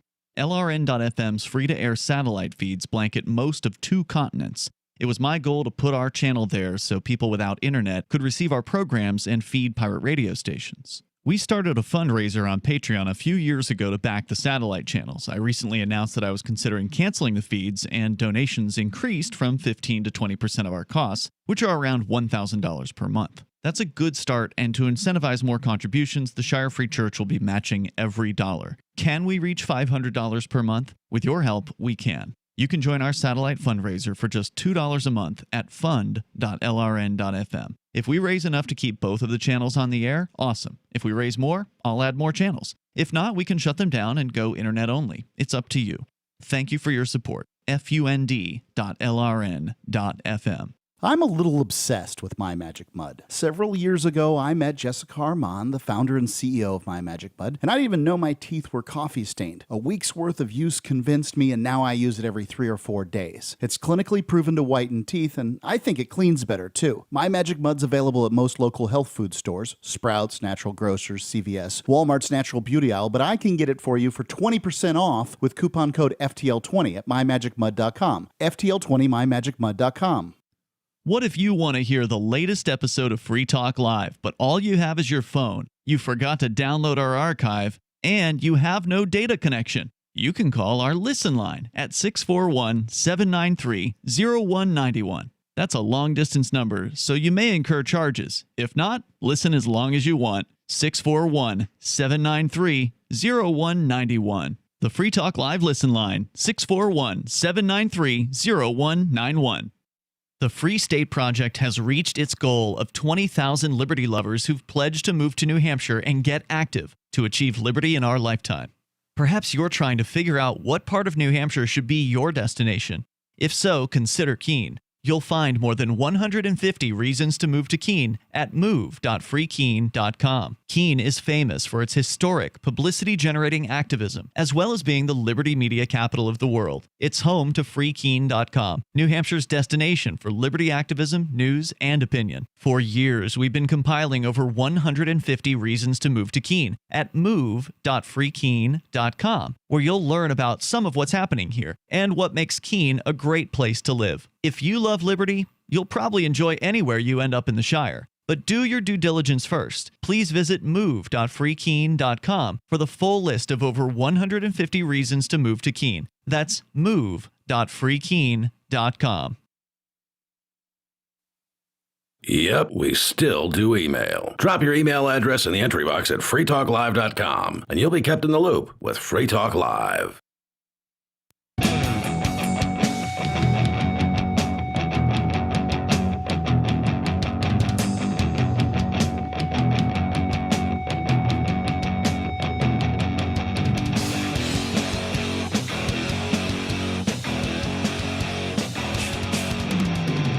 And we're back with Free Talk Live. Call in to get your thoughts on this whole male, female, gender, transgender issue. 603-283-6160. That's 603-283-6160. Yes, we are covering females competing with men and transgenders in sports. And we go again, back to the phones. We have Clamoring wants to get in on this action from a female perspective. Go ahead, Clamoring. Hey there. So I have to say that I am mostly with Captain on this issue. Whoa. That sports really shouldn't even, we don't even need to gender sports.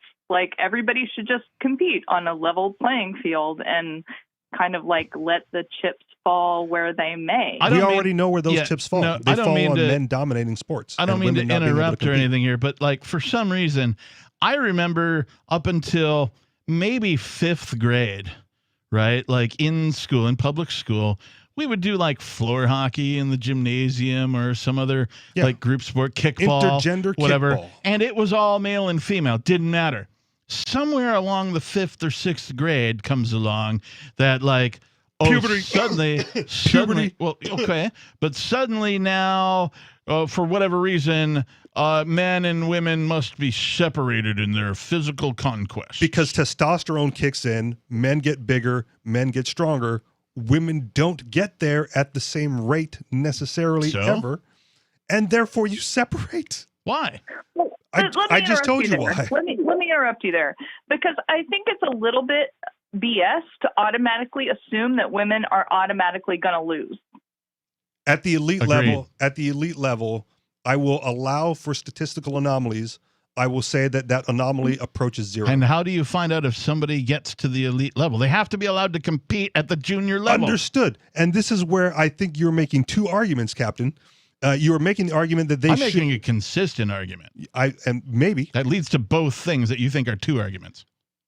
Okay, maybe. But on one hand, I hear you saying that they should be allowed to compete with the men. Yes. And I go, sure. If they can prove them, if a female has gotten to the level where she can, participate, try out, and prove herself worthy of competing with the men, by all means do it. But what why even make that gendered? Why not just have tryouts or whatever, and then whoever makes the cut makes the cut? It doesn't matter what's in their pants. Because the second example of the argument the Captain's making is that there should not be a separation. And what I am suggesting is that if you have that open tryout, right, statistically, you will have a team filled with men. You will have a discouraged female who was not good enough to make that team. She will not. Or maybe you have different teams. Maybe you have it like wrestling, where it's like based on your weight or based on your ability. Yeah. And then there's Those different and then teams are the those men's lines will team and the women's team, so that they can compete with people in their same body structure, skill set, athletic ability. And then if the statistical anomaly can cross over, then let her.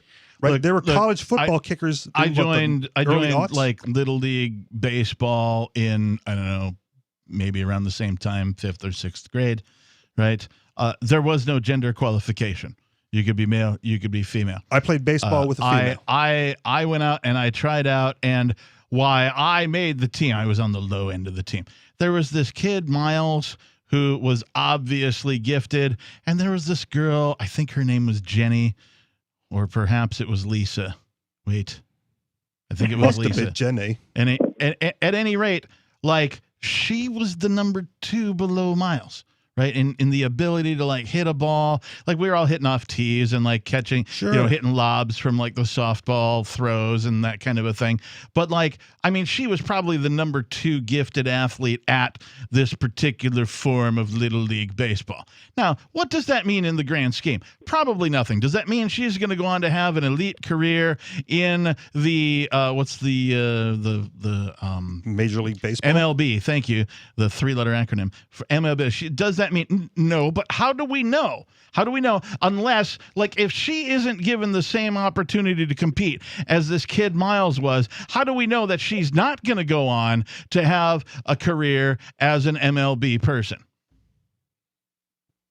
No, it shouldn't be separated, in my opinion. Agreed. Like, you should And again, just let if she people- can prove herself, then I agree with you that it should not be separated. Well, but how do we know? It was clear to me that she was already the number 2, and probably Understood. to everybody else too. And statistically, as you got older and body types and working out, and that divide gets greater, she falls off because she just can't compete. You don't know that for a fact. You're But again, assuming. you're making that assumption about women are automatically going to lose, and I don't agree with that. I'm making that assumption statistically at the elite level, yes. Have you ever met a woman, Richie Rich, that you knew in your heart of hearts would kick your ass? I have. Okay. I don't, I want to say probably. I can't think of the one off the top of my head where I go, nope, she could take me. Okay. No, I have at least one. There's They one that exist. comes right to mind. They exist. I've met a woman, and I'm a big dude. I've met a woman who could pick me up by the throat and slam me against the wall. Okay. Right. And So she was a all of female this- wrestler. Sure. All of this being said, gentlemen, I do want to make an argument for gender-based spaces Okay. because I do believe that conversations amongst women or amongst men are different when you're in a co-ed scenario. So Why do they have think to be there- different? Why not just put everybody in the same room and let them talk? Well, you can let them talk, Yeah, but they're why not going not? to talk the same. On tonight's Free Talk Live, we fight the patriarchy. That was last night's show. It wasn't. We're carrying it over. That was She Talk Live. Yeah. She Talk Live, right? We don't do that here. It's a Well, very we are. pro-male agenda. All I'm saying is that if you eliminate gender specificity from sports, then you don't have to worry about it anymore. Yeah, you would eliminate women's sports. You would eliminate women's sports, and you That's may not get. true. I don't and know you that may- that's a fact. Do you know that that's a fact? Again, Because up until now, the only reason that women's sports have been separated is because men don't want women competing with them. It's weird in and the that's locker room. and again, that's where we differ. I don't think it's men It don't is want. weird in the locker room. I'll give you that. I don't think it's men don't want women competing with them. I think again, statistically, at the elite level, they cannot. I stand by that. And if you get rid of women's sports, you may get the anomaly. I never said get rid of women's sports. You would get rid of women's sports. I'm saying You would get have rid the- of sports genderization. Right. And you would end up with a male-dominated arena, right, with male-dominated athletes, and you may have the statistical anomaly of a handful of Would you females. say the same thing about hosts of Free Talk Live? No, different skill set. Why not? Different skill set. How so? It is statistically male-dominated, but there's no gender requirement to get into radio. Okay. What's your point? So even though it's male-dominated, So even though there's no gender requirement, it's male-dominated. Right, exactly. So women can come into the radio all they want. They can, and if yet, they have the skills and the talent, and they show themselves worthy of the chair, if you will. Absolutely, and we've had plenty of females here on Free Talk Live. There are and the females one in the radio female industry. lead on Free Talk Live is transgender because it's a male-dominated industry. I mean, you can say that about the whole libertarian movement, really. That's true. That's true. That's Yeah. true. But it's kind of a brat fest, right? And again, call it what you want. I will call it male dominance, which requires a separation for females to compete. I mean, you're talking about sports. This is athletes entertaining you, right? But just because it's male dominated doesn't mean that you should make space for it to be that way. Like, just let people be individuals. It's like saying I'm not making space for men to dominate. I'm making space for women to get the same benefits by separating it out for them. Are you? Yeah. because you'll have female Olympians and gold medalists that you would not have if it was all intergender. Thank you for the call. Free Talk Live, 603-283-6160. Free Talk Live, 603-283-6160. More coming up.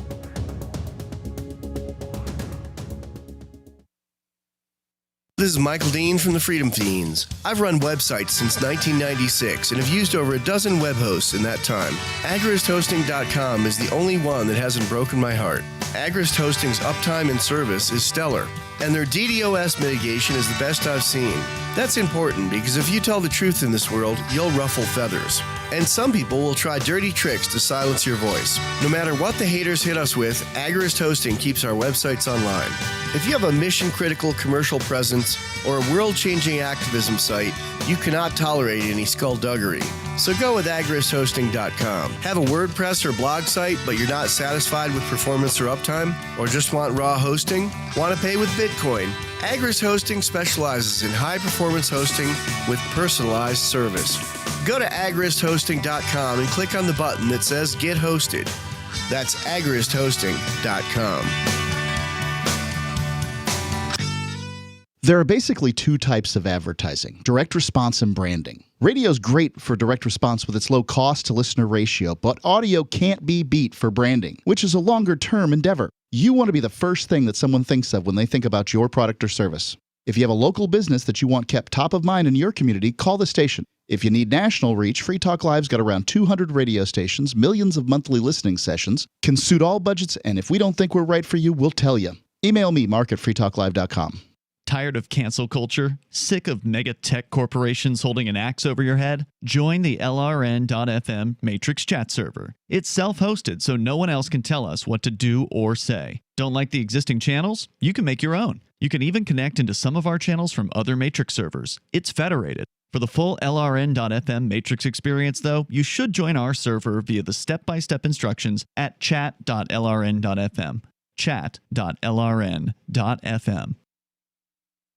We have some good news. The indictments against Ross Ulbricht in the District of Maryland were dismissed with prejudice, meaning they can never be refiled. This is especially good because those indictments contain the only charge ever made that Ross engaged in murder for hire. This was a serious allegation that Ross Ulbricht denies. It was never prosecuted or ruled on by a jury, but was trumpeted by the federal government and the media as if it were proven fact. The Maryland court held these indictments for almost 5 years, poisoning Ross's case and leaving him under a cloud of unproven allegations.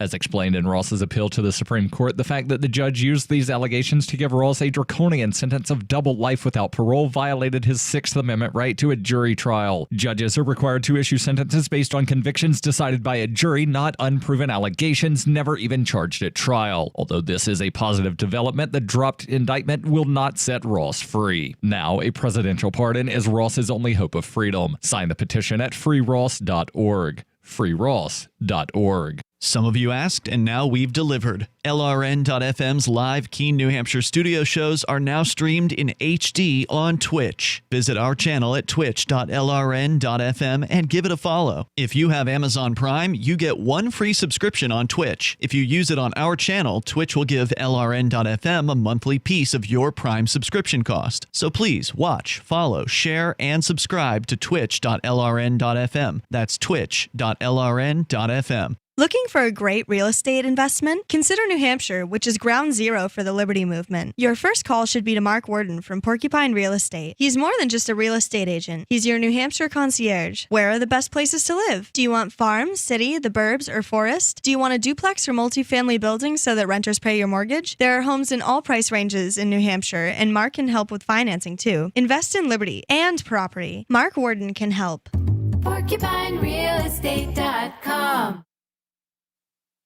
Got Telegram? You can follow our channel there and discuss show prep with other listeners at telegram.freetalklive.com.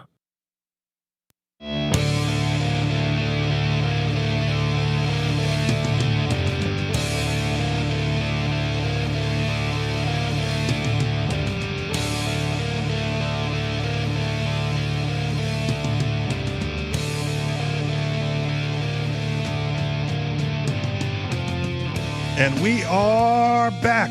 Back. And live. Live. with Free Talk. Live. Call in number 603-283-6160. That's 603-283-6160. Before we get back to the phones and the fun, I always wanted to say that, we need to thank our amplifier, Chris Hickman, amplifier gold amplifier, Chris Hickman, and the amplifier program that's AMP, Advertise, Market, and Promote.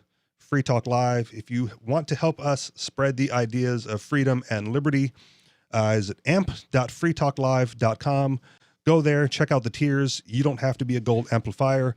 Chris Hickman has decided to be a gold amplifier, so thank you very much, Chris. Now, back to the phones. We have Joe in Michigan. Thank you for holding, Joe. Yeah, earlier you guys were talking about Bitcoin, and I don't know, maybe this ties into it a little bit. I heard an interview with Grover Norquist this morning on a local radio station, and I guess the Biden administration is wanting to get the banks to work with them, basically report to the IRS like everything, all your financial transactions, everything about your personal savings and checking account. The law hasn't been passed yet, but they've been talking about it and discussing it, and this is some scary stuff when you consider, a few years ago, I believe it was Italy or Greece, went in and just confiscated people's money out of their checking accounts. The haircut. Oh, yeah. They were They were going through their crisis. And they just went in the United States, they call that a negative interest rate. That's where you have, $5,000 in the bank, and instead of them paying you, $5 on the month or the quarter, whenever your bank calculates the interest payment, they take that money out of your savings account instead. So, okay, let me jump in real quick, because to me, that doesn't sound unreasonable. Because they're storing the money for you, and if they charge a fee for storage of that money, so be it. That's a little bit more than charge. So like you signed up for this checking and or savings account. They usually come as a bundle these days. And you've been counting on them to keep your savings in place and intact at whatever current dollar value you happen to have in there. So all of a sudden the Fed goes, we're announcing negative interest rates. Right. And I would not suggest that, making that is not a fee imposed by your bank on your savings account. Understood. That is the Federal Reserve working in conjunction with the politicians going, we're taking more money from you. Understood. But the concept of the negative interest rate, or as, a storage fee, right? Several years ago, it was like the Free Lakota Bank, where they were doing like silver storage for you, right? Like, you can buy their currency in silver, and they would store it in their warehouse, like silver rounds that they were minting. They were not giving out. It was not an interest-bearing account. It was like a 2% in silver storage fee for them to warehouse your coins. So having the feds come in and decree that we are taking a negative interest rate off the top, got it, 100% against that. Mm-hmm. But to say like, no, we're the bank, and the fee for storing your money and insuring it against, theft or loss or whatever is so much a month, doesn't sound unreasonable to me. If that were the case, which it's not. The problem to me is, who's to say, people say, well, this is America, could never happen. But who's to say that you get well, Social Security is broke, let's go through and, see, well, you don't really need this much money, when you got enough, you got more than enough to live the rest of your life on or whatever, and just take it and, pay off their whatever little debts the government's been. So you're making an argument as to why people should have cryptocurrency right now? What I'm saying is just if you're into cryptocurrency, just pray to God the government doesn't get in there and start screwing around with it. Well, they can't. The government can't really get into your. I mean, there's such a thing as a custodial wallet, and I would never recommend a custodial wallet. That means somebody else is actually in possession of your cryptocurrency. Not your keys, not your coin. Yeah, not your keys, not your coin. Get a non-custodial wallet. Make sure you have a non-custodial wallet, and you can even get something like a Trezor or like a hardware wallet and keep the vast chunk of your savings in crypto on that and hide that sucker somewhere, and that's also heavily encrypted, so don't lose your password. and you should be good to go. This is a personal responsibility question. So go ahead and get yourself some crypto, slap it on a Trezor or some other trusted device, sock it away, keep a little bit on your phone that you can spend day to day. And nobody needs to know anything about that. It's none of anybody's business. Okay. And now again, to be fair, that is one of the things that is keeping Ian Freeman behind bars, right? Because the claim from the government, from the state, those goons, thugs, is that because they can't control his funds, he is now a flight risk because he has crypto funds that he can access from anywhere. Right. And the latest guy that they convict or that they're trying for something who's far more wealthier than Ian Freeman was given like, a $500,000 bail or something like that. Sure. Less of a target. Yeah. Joe? All right. All right. Thanks a for the lot. call. You guys have a good one. Thanks, Joe. All right. Sticking with the phone calls here, we have Nick in Maryland. Nick, you're on the air. Yeah. Hey, how's it going, everybody? How are we doing tonight? Doing all right. All right. Yeah, I just wanted to first elaborate a little bit on the prior topic with regards to trans women in women's sports.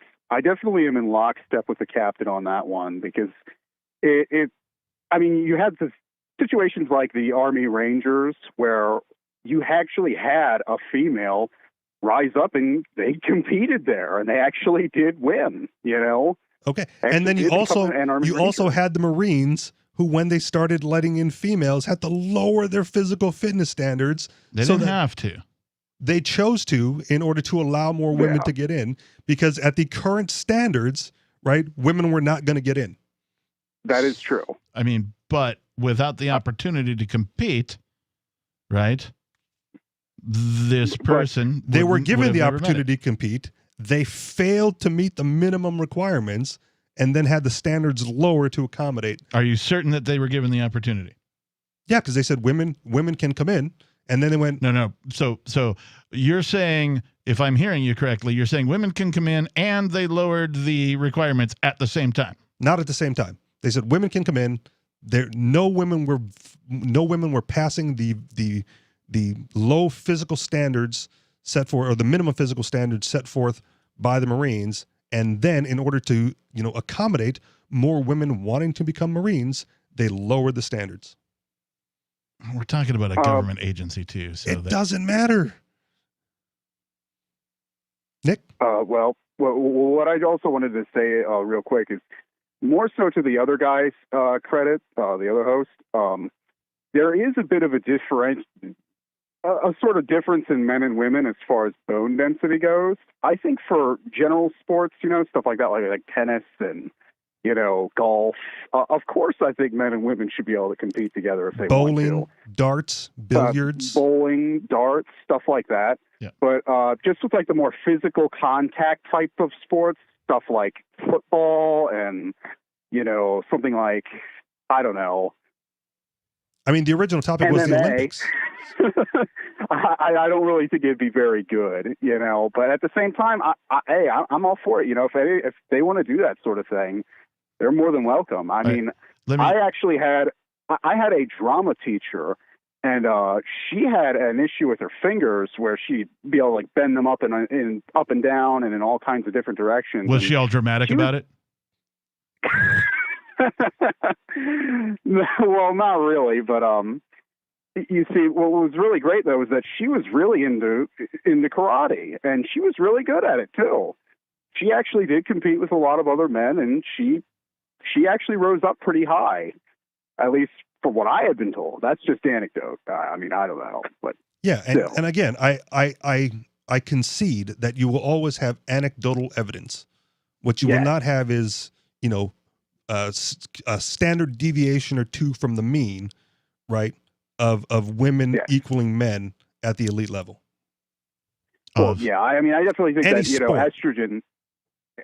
estrogen is linked with osteoporosis, which is just lowering of the bone density, so that makes bones a lot more fragile. That's why I said, with physical contact sports, I definitely think it's an issue. So Captain's fat female Walmart customer might look the size to be an offensive lineman, does not have the physical capabilities. Oh, she was offensive. Thank you for the call, Nick. More coming up with Free Talk Live, 603-283-6160. That's 603-283-6160.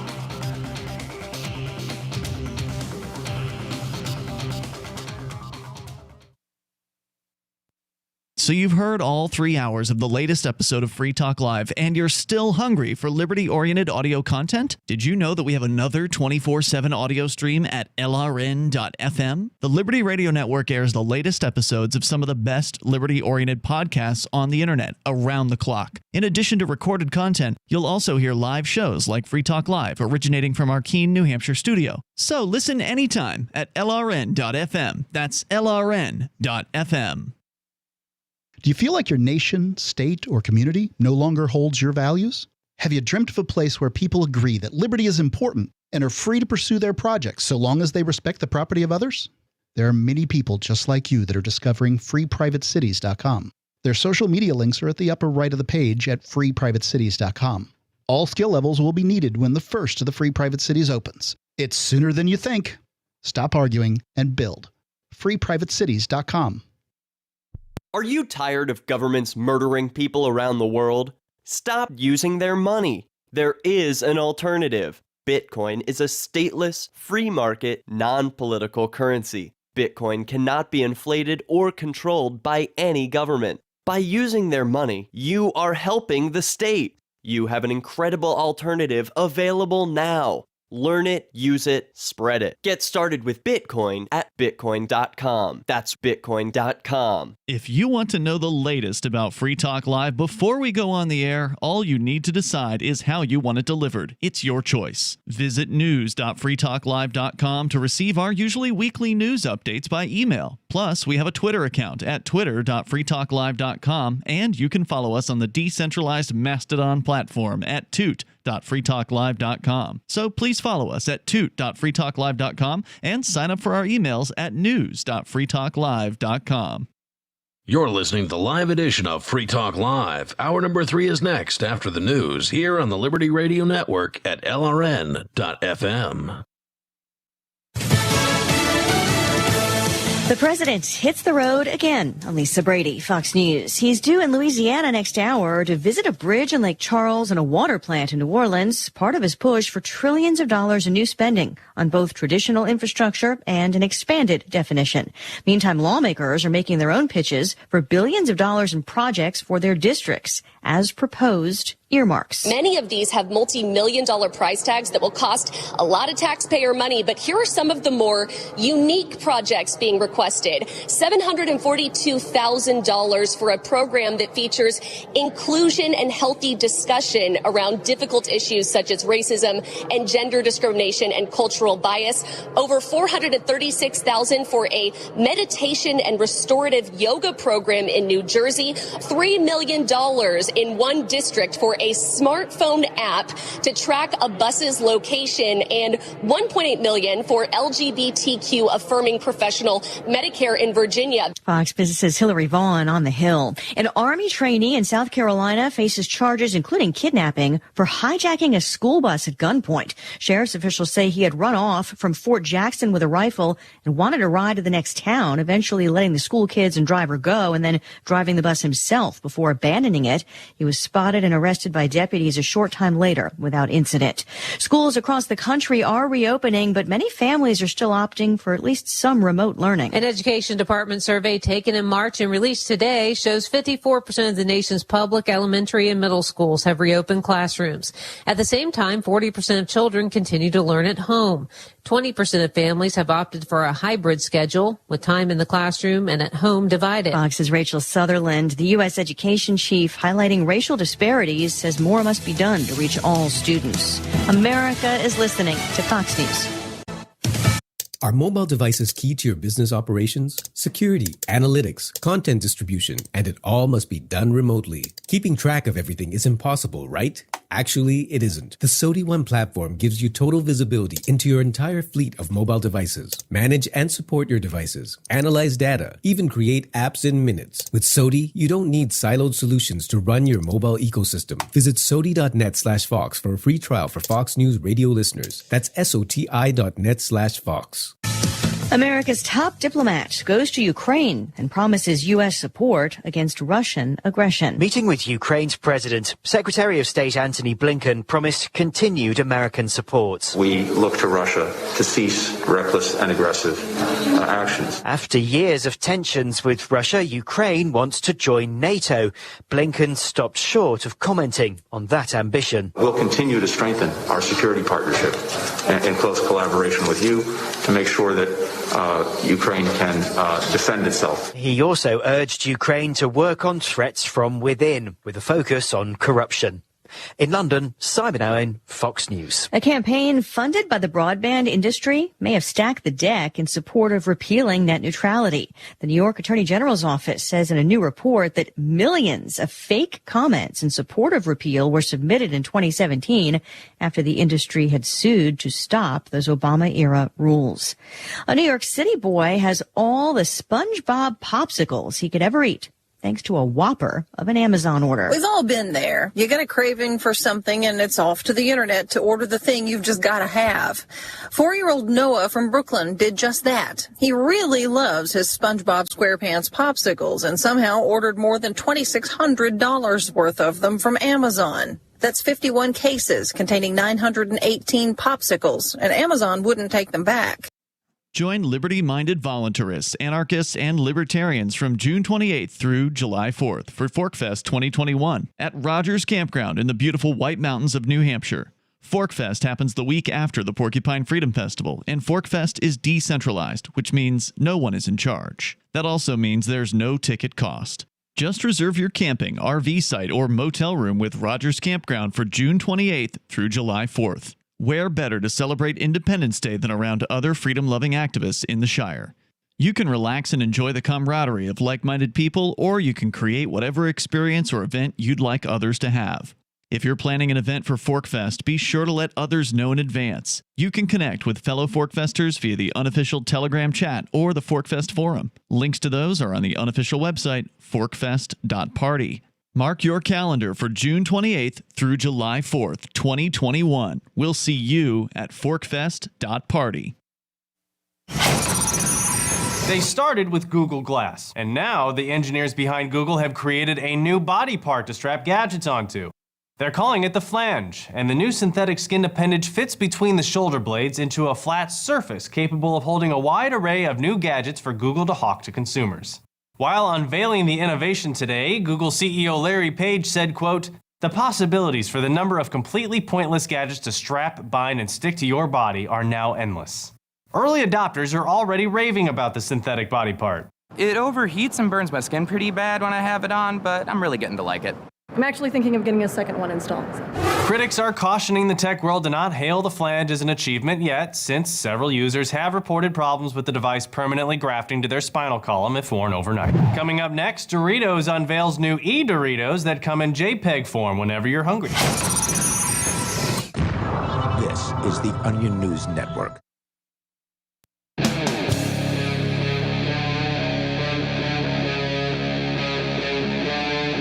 Free Talk Live.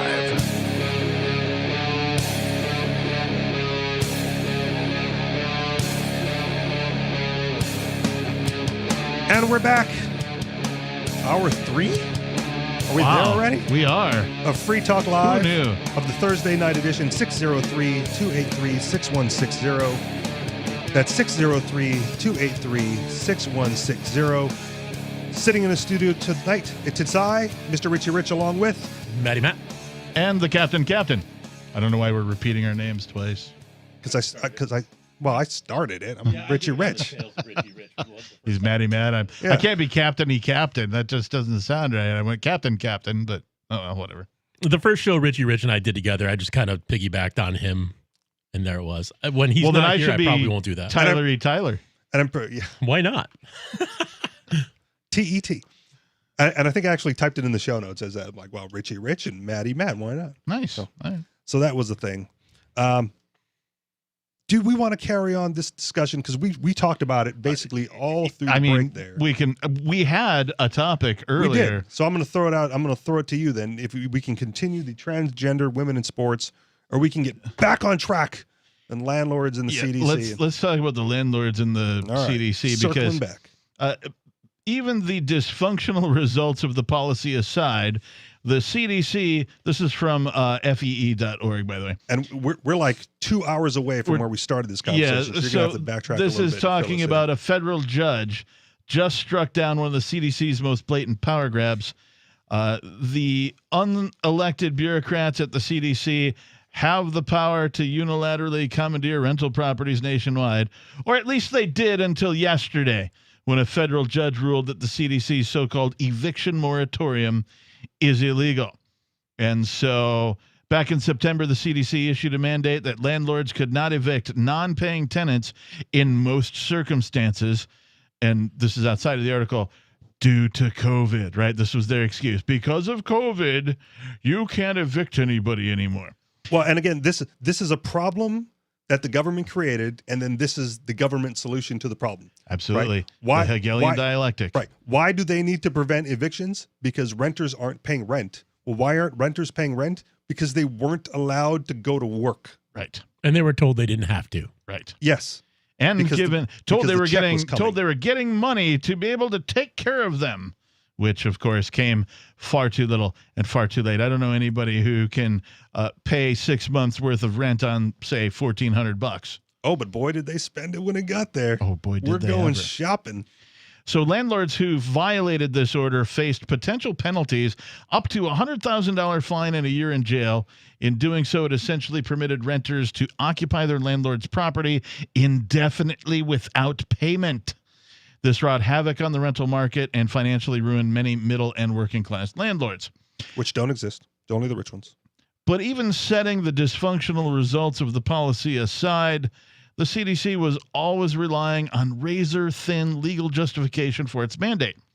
It pointed to one vague law that says during a pandemic, the CDC director, quote, may take such measures to prevent such spread by the diseases as he or she deems reasonably necessary, including inspection, fumigation, disinfection, sanitization, pest extermination, and destruction of animals or articles believed to be sources of infection, unquote. That's the entire bit of what they're allowed to do. Somehow they were like, oh, that means we can tell renters and landlords what to do. No, it doesn't.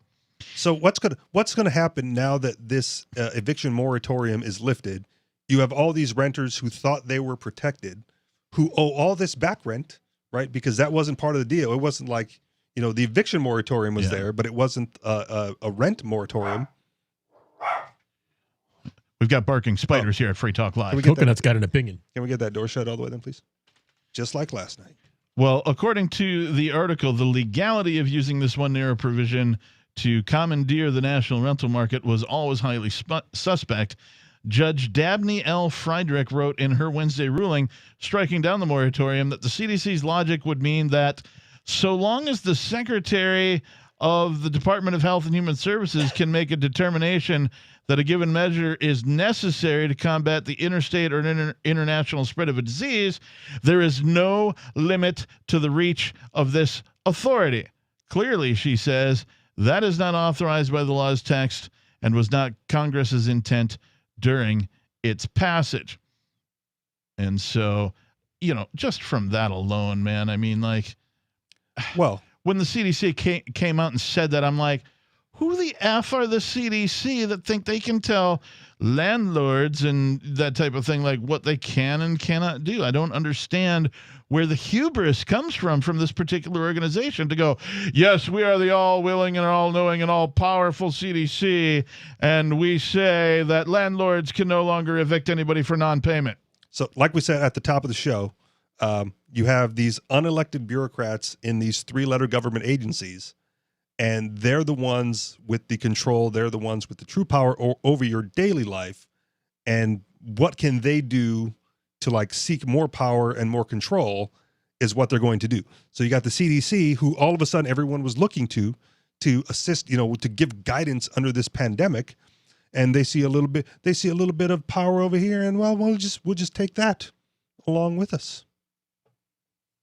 Yeah, I guess. I mean, There's not really a whole lot more to this particular article other than the judgment itself. It talks a little bit more about how it comes as a vindication for some select few lawmakers, et cetera, and so on. I'd like to know how many properties were lost to the banks during that. That's what I want to know as well. I want to know if there's any recourse for it. Hopefully they got a moratorium as well. Yeah. Right. Mortgage moratorium. And what I said in the beginning of the lockdown when all this went, when all this happened was, if they're going to do it, right? If they're going to have this whole lockdown thing and this, moratoriums, like that period of time should just be like wiped off the financial records. Sure. Like you don't have to pay your rent, you don't have to pay your mortgage. Right. Your loan is then just extended out that amount of time on the back end, type of a thing. Okay, but then what happens if you come into a bunch of money during that period of time and you want to make a one-time payment on your mortgage to pay it down? Well, then pay it down. But what I'm saying is that would be a payment on principal then. Like there would be, no mortgage payment due. Nothing. I mean, I have all sorts of questions like that, but like it is really nice, don't get me wrong, for a landlord and a tenant when the tenant is told, hey, you don't have to pay rent. And then the landlord is also told, hey, you don't have to pay your mortgage for X amount of time, whatever that is. Now, I think that's still bad business. I get that. In the long run. But it's much nicer if those two things align. These two things do not align most of the time. Understood. Which is why at the beginning I suggested that it be that way. Like everyone who's being affected by this gets some sort of leniency. And again, you're not going to wipe it off the books because then you're hurting the banks, right? And some people don't care about that, but you just tack it on the back end. Now we're talking about evictions. All right, is there any more to that article? There's just a little bit that, upon further review, rental contracts are governed by state law, Congressman Thomas Massey said. There's no federal authority to overturn them. The CDC order is an affront to the rule of law. CDC does not have the authority to do this, said Senator Rand Paul. At the time, it's a dangerous precedent and bad policy. Kudos to them for taking an unpopular but principled stand. We need more lawmakers who are willing to stand up for the rule of law and property rights, even in times of emergency. So there you go. So if you owned a home and you were paying a mortgage or you were renting, and you were paying your rent, how long do you think you could go without paying that mortgage or paying that rent before? I would discuss it immediately with my tenants. Okay. You're the landlord in this case. I'm the landlord. Okay. I would discuss it immediately with my tenants. I want them there. I brought them in there and approved them for the apartment on purpose. So I like them, obviously. Okay. So that said, when it came time to recalculate, had they not been paying their rent because the CDC told me they didn't have to, I would probably have to revisit the lease agreement and the terms therein, and probably jack their rent high enough to where it made up for the beating I took for the last 8 months. So real quick then, just, if without the CDC guidelines, how long would you let renters go without paying their rent before? Depends on what I could afford to do. All right. Well, headline for you. Long Island man dodges eviction for 20 years. That's amazing. Living in a house he doesn't own. That story coming up. Free Talk Live. Your thoughts, 603-283-6160. A newly recruited search and rescue officer, Marshall Hunter was resigned to a life of rescuing wayward spacefarers and derelict satellites. But when a billionaire couple goes missing, his own ship is disabled during the rescue. With communication satellites suddenly failing and lunar mineral shipments disappearing in transit, the crew suspects it's more than a coincidence, and Hunter must choose between salvation and sacrifice to save his crewmates and their civilian charges. Frontier by Patrick Childs and BingBooks.com. Are you tired of governments murdering people around the world? Stop using their money. There is an alternative. Bitcoin is a stateless free market non-political currency. Bitcoin cannot be inflated or controlled by any government. By using their money, you are helping the state. Stop doing it. You have an incredible alternative available now. Learn it, use it, spread it. Get started with Bitcoin at Bitcoin.com. That's Bitcoin.com. The LRN.FM's social media channels have been revamped. We've eliminated Facebook and focused on other platforms like Twitter and Mastodon, the decentralized alternative to Twitter. On our accounts, you'll find posts from multiple LRN.FM show hosts together in one place. Follow us on Twitter at twitter.lrn.fm, or better yet, move to the decentralized Mastodon social media platform at toot.lrn.fm, toot.lrn.fm. I think you'll like it. Do you feel like your nation, state, or community no longer holds your values? Have you dreamt of a place where people agree that liberty is important and are free to pursue their projects so long as they respect the property of others? There are many people just like you that are discovering freeprivatecities.com. Their social media links are at the upper right of the page at freeprivatecities.com. All skill levels will be needed when the first of the Free Private Cities opens. It's sooner than you think. Stop arguing and build. freeprivatecities.com. It's the story that's stunning the tech world. Despite his age, 6-year-old data entry prodigy Jeffrey Peters is already entertaining offers from dozens of major temp agencies. Experts say Jeffrey's abilities to sit still and perform mind-numbing tasks in Excel and Word for hours on end rank with a freelance worker 3 times his age. But Jeffrey's mom says that she knew he was special from early on. I've always thought that Jeffrey was different from the other kids. He started wearing glasses for computer strain when he was just 3.5, and he already has some pretty significant tendinitis. I've always wanted to work at Maverick Recruiting. The data entry whiz is at the center of a bidding war between industry titans like Workforce Solutions and Metropolitan Staffing, both offering lavish perks like starting salaries of up to $15,000 and a cramped cubicle shared with only 2 other temps. Jeffrey's parents say that given the generous offers he's already received, he could be well on the way to affording a dingy rundown apartment of his own. This is the Onion News Network. There are lots of ways to listen to Free Talk Live. Our podcast has been around since podcasts began, and now the FTL feed is loaded with content besides our full show archives. Did you know that we make it easy for you to customize your podcast subscriptions? We have different feeds, one that includes only our full shows, one with just the Daily Digest, and our main feed that includes everything. You decide what you listen to. It's quick and easy to customize your feeds at feeds.freetalklive.com. That's feeds.freetalklive.com.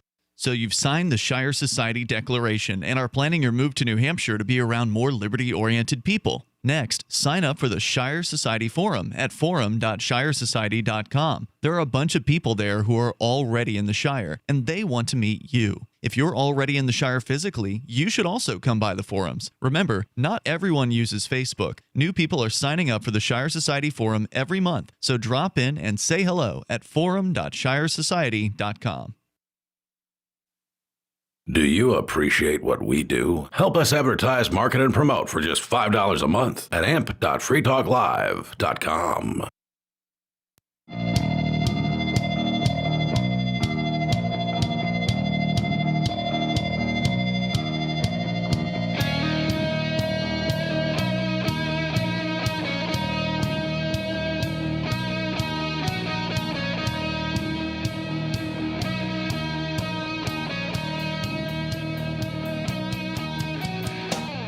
And we are back with Free Talk Live, 603-283-6160.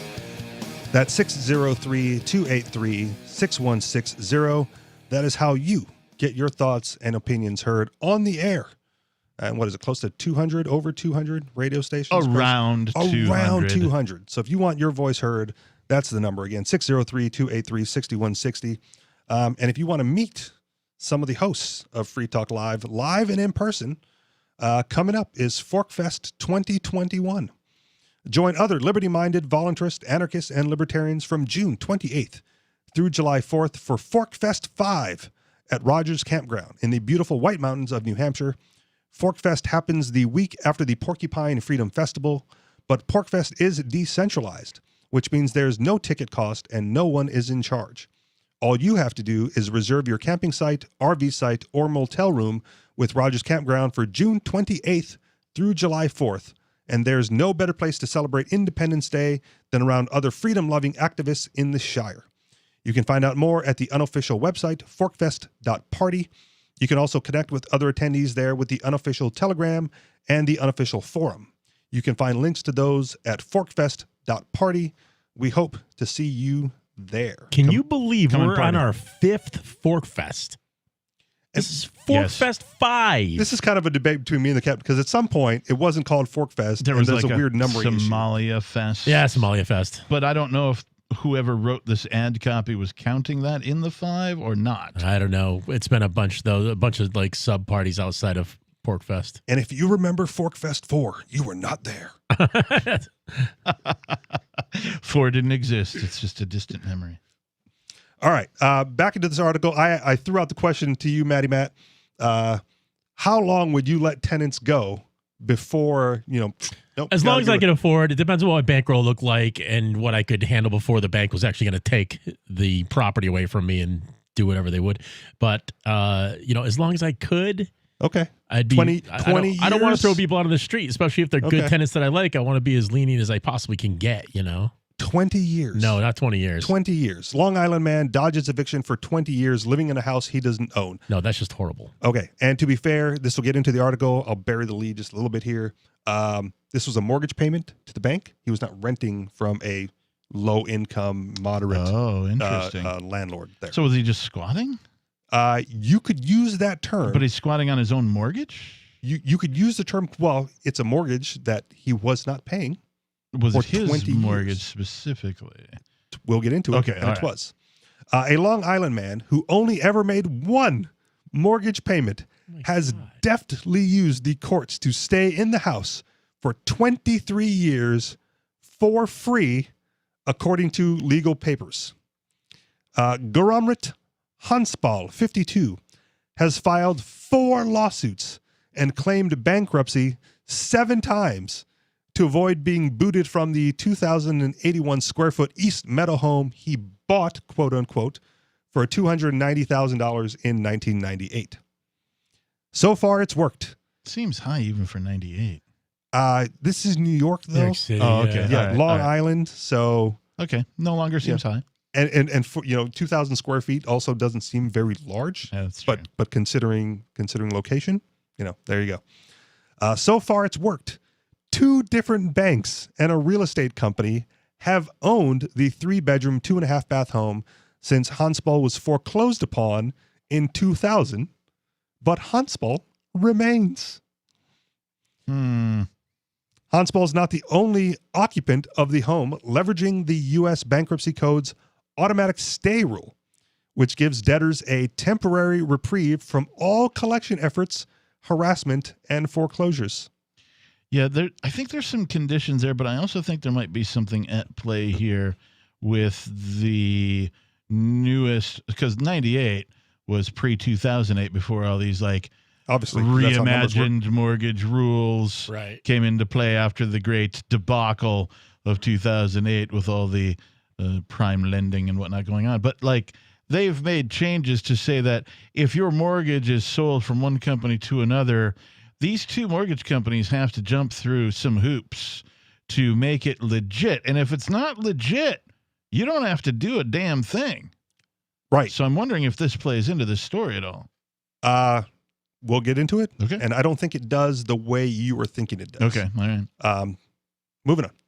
At least 3 other people listing the home at 2468 Kenmore Street as their address have also filed for bankruptcy in Brooklyn Federal Court, winning the automatic stay only to have the claim eventually dismissed, court records show. It's really a group of people that are more than willing to use the courts and abuse the courts to whatever extent they need to extend their illegal occupancy, said attorney Jordan Katz, who reps current property owner Diamond Ridge Partners. So one of the other, mortgage bank companies. Okay. Hansbal's history of litigation is incredibly long and sordid, said Katz, who added that while he's seen occupants staying in foreclosed homes before, nothing even approaches the length of this one. He's not legally occupying that property, Katz said. It's an outrage and a good deal.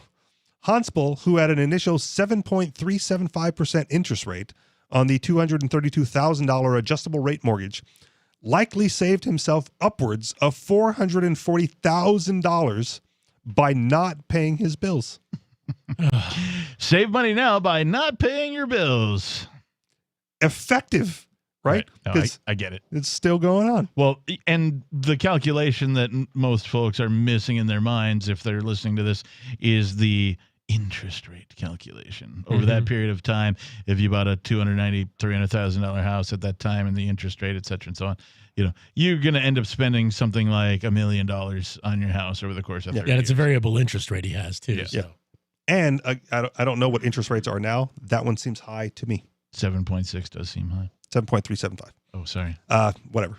Huntsville got the mortgage from Washington Mutual in 1998 and made exactly one payment, $1,602.37 before defaulting, prompting the bank to begin foreclosure proceedings a year later, court records show. I mean, on one hand, this is a brilliant manipulation of the system as it exists. Right. So from that perspective, right, from the anarchist, libertarian, voluntarist position, you got probably a government-backed mortgage. Oh, for sure. Again, there's a lot of people who don't consider the banks to be private institutions. I'll hear that argument. I don't necessarily always agree with it. Is there any moral qualms with what he's doing in relation to that? Well, it was his mortgage to begin with. So as near as I can tell, he's not harming any person or property. I mean, the bank's out money, right? Somebody loaned the money for it. The bank. Yeah. But again, we can get into fractional reserve banking. That's Where did true, that money that's really come true. from? I'm just wondering about the beautiful landscaping he's got going. He's clearly taking care of the place while he's squatting in it. Might as well. He's living there. More coming up. Free Talk Live. Your thoughts if you want to get in. Phones are open. 603-283-6160. 603-283-6160. More coming up with Free Talk Live. He's taking care of the lawn. It's like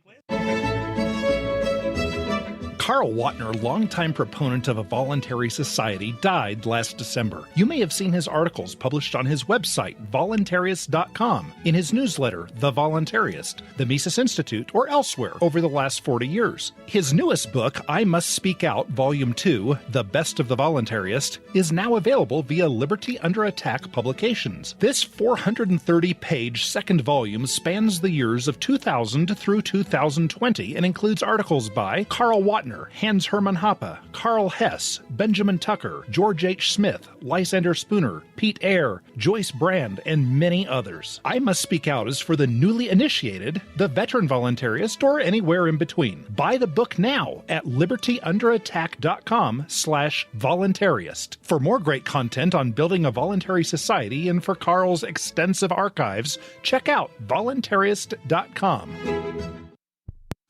My name is Angel Rach. I'm a mother of 2 teenage children, and I fought all the way to the Supreme Court for the right to use the medicine that saved my life. I've been permanently disabled for 10 years, with an inoperable brain tumor, wasting syndrome, and several other serious conditions. For 4 years, I was in a wheelchair, in so much pain, I couldn't even hug my kids. The hardest part was looking in their eyes and seeing how much they were suffering because of my medical condition.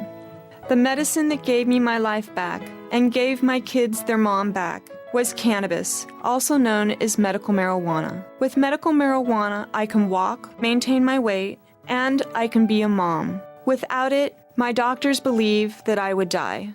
To learn more about medical marijuana, contact Marijuana Policy Project at 1-877-JOIN-MPP or on the web at mpp.org. The new 4th edition of Healing Our World, The Compassion of Libertarianism will take your understanding of liberty to a deeper level and has over 1,300 updated references, new cartoons, and a foreword by Dr. Ron Paul. With discounts for multiple book purchases, the 4th edition of Healing Our World is a great gift for the liberals, pragmatists, environmentalists, and Christians in your life who think libertarianism is cold-hearted. Get yours today at healing.freetalklive.com and use promo code FTL for a $5 discount. What if you want to hear the latest episode of Free Talk Live, but all you have is your phone, you forgot to download our archive, and you have no data connection? You can call our Listen line at 641-793-0191. That's a long-distance number, so you may incur charges. If not, listen as long as you want. 641-793-0191. The Free Talk Live listen line, 641-793-0191. Why did you move to the Shire? I moved here to the Shire because there's other people around who take liberty just as seriously as I do. I moved to the Shire because I saw videos of people challenging authority and thought that I could get support myself. It called to me, like, do this right now. I wanted to be around people like me who got it. And once I got here, I knew there was nowhere else that I wanted to be. I've always wanted to change the world. So I moved to the Shire to join people who were actually working towards doing the same thing. The people here are awesome, loving, and positive. It was for the adventure and for the feeling of something important is happening here. And I just wanted to come to sort of be part of that. Visit ShireSociety.com to read and sign the Shire Society Declaration and learn the reasons why, if you love liberty, you should immigrate to the Shire. Plus, connect with others via the forum at ShireSociety.com. That's ShireSociety.com. Our Matrix server is about as free as internet chat can be. Join the existing rooms or create your own at chat.freetalklive.com.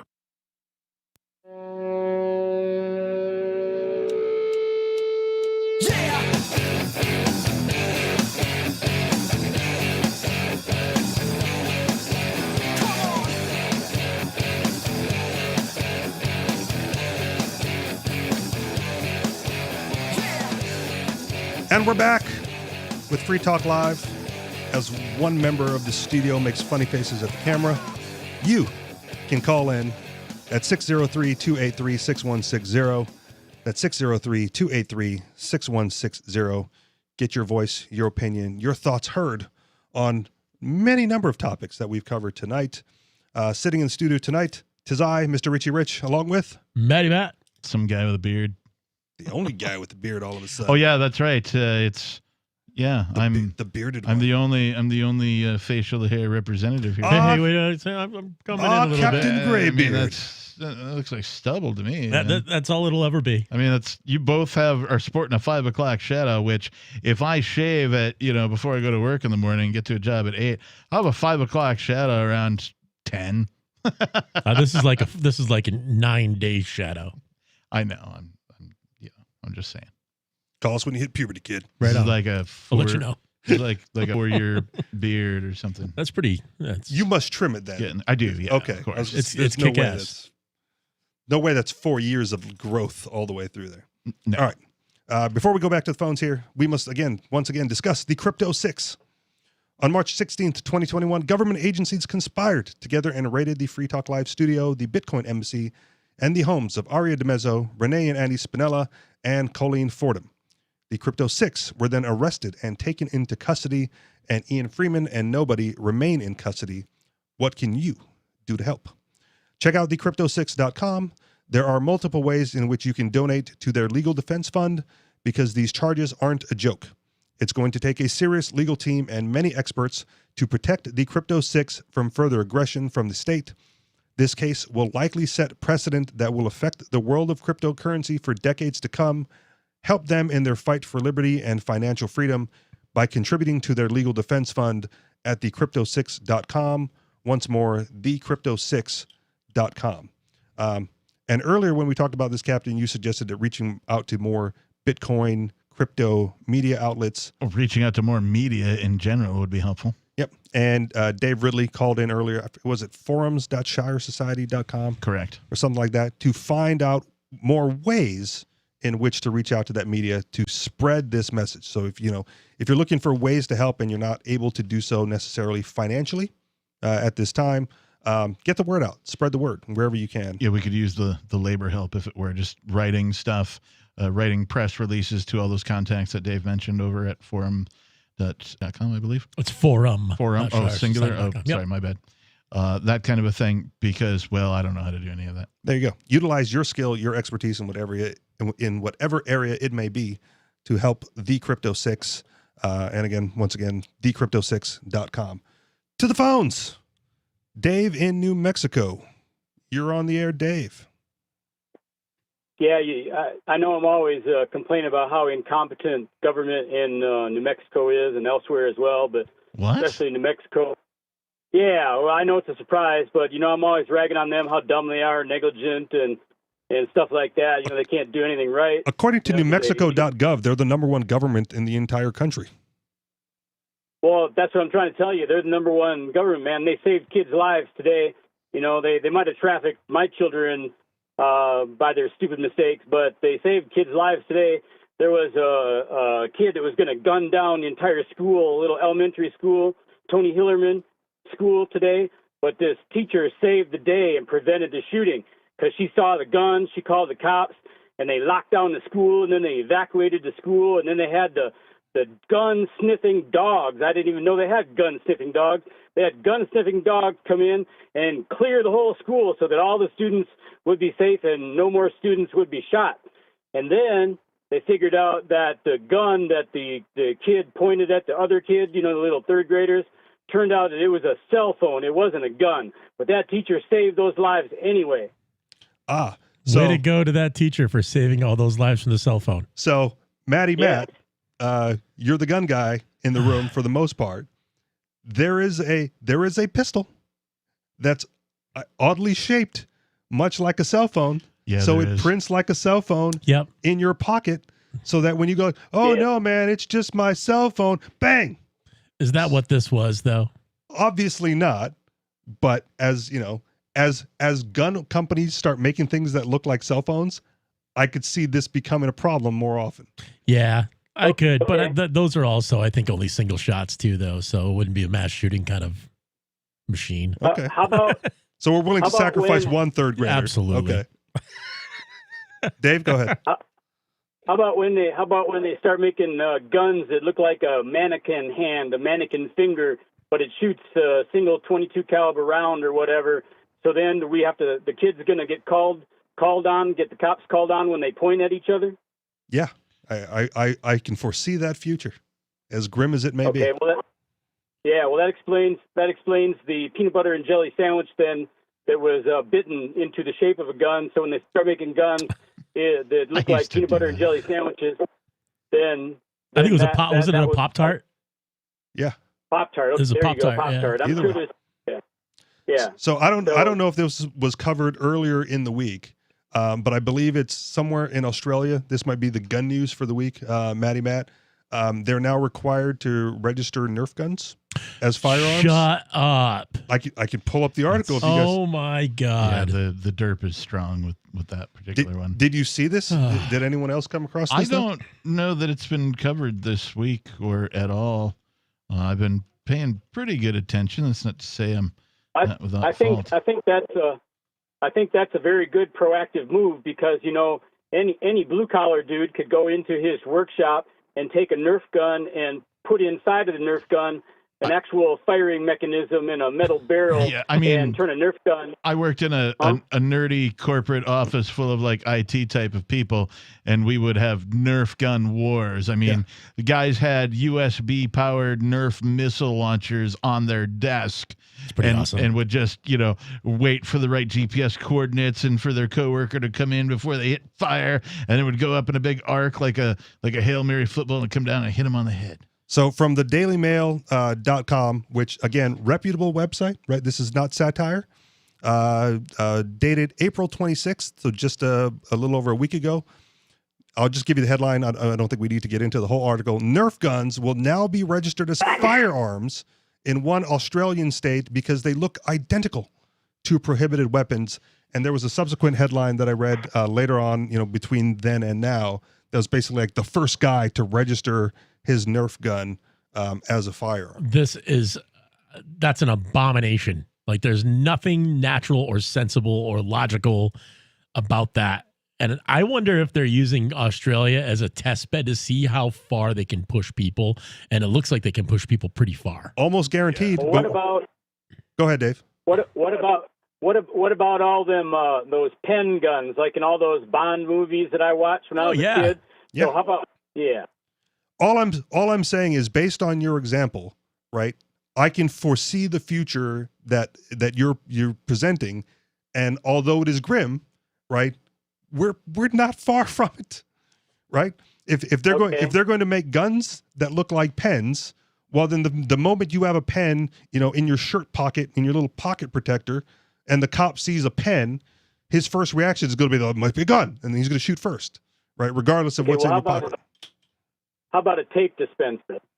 Again, if they're manufacturing firearms that are shaped like tape dispensers, don't be surprised when the cops see a tape dispenser and they go like, "Ah, it might be a gun." Look, to a large extent, this type of stuff already exists in the covert operations world. Right? Sure. There's all sorts of James Bond type of gadgets that we've never even laid our eyes on because the governments have it in top secret mode, and so you can't see it. Yeah, and let's not forget also, even outside of that, with 3D printing, all things are possible.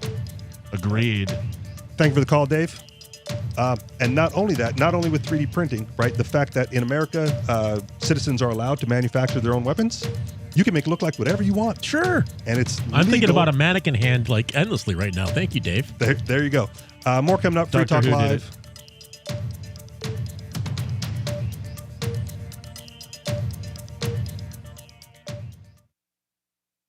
I'm grateful to have heard from some of our satellite listeners recently. I appreciate knowing that people are out there who like what we do and are willing to support it financially. LRN.FM's free-to-air satellite feeds blanket most of 2 continents. It was my goal to put our channel there so people without internet could receive our programs and feed pirate radio stations. We started a fundraiser on Patreon a few years ago to back the satellite channels. I recently announced that I was considering canceling the feeds, and donations increased from 15 to 20% of our costs, which are around $1,000 per month. That's a good start, and to incentivize more contributions, the Shire Free Church will be matching every dollar. Can we reach $500 per month? With your help, we can. You can join our satellite fundraiser for just $2 a month at fund.lrn.fm. If we raise enough to keep both of the channels on the air, awesome. If we raise more, I'll add more channels. If not, we can shut them down and go internet only. It's up to you. Thank you for your support. fund.lrn.fm. Are you a cryptocurrency advocate? The Crypto Tip is the ideal outreach tool to help new people discover cryptocurrency. It's a printable business card-sized tip that you can give to service providers, preferably in addition to a good cash tip. When the server scans the QR code, it'll bring up an explanation of cryptocurrency, how to install a wallet, and allow them to claim the tip. If they don't claim the crypto, you get your tip refunded to you after a time period you specify. Plus, if they do claim the tip, you get an email alert. Create as many tips as you want at cryptotip.org. That's cryptotip.org. Tired of cancel culture? Sick of mega tech corporations holding an axe over your head? Join the LRN.FM Matrix chat server. It's self-hosted, so no one else can tell us what to do or say. Don't like the existing channels? You can make your own. You can even connect into some of our channels from other Matrix servers. It's federated. For the full LRN.FM Matrix experience, though, you should join our server via the step-by-step instructions at chat.lrn.fm. Chat.lrn.fm.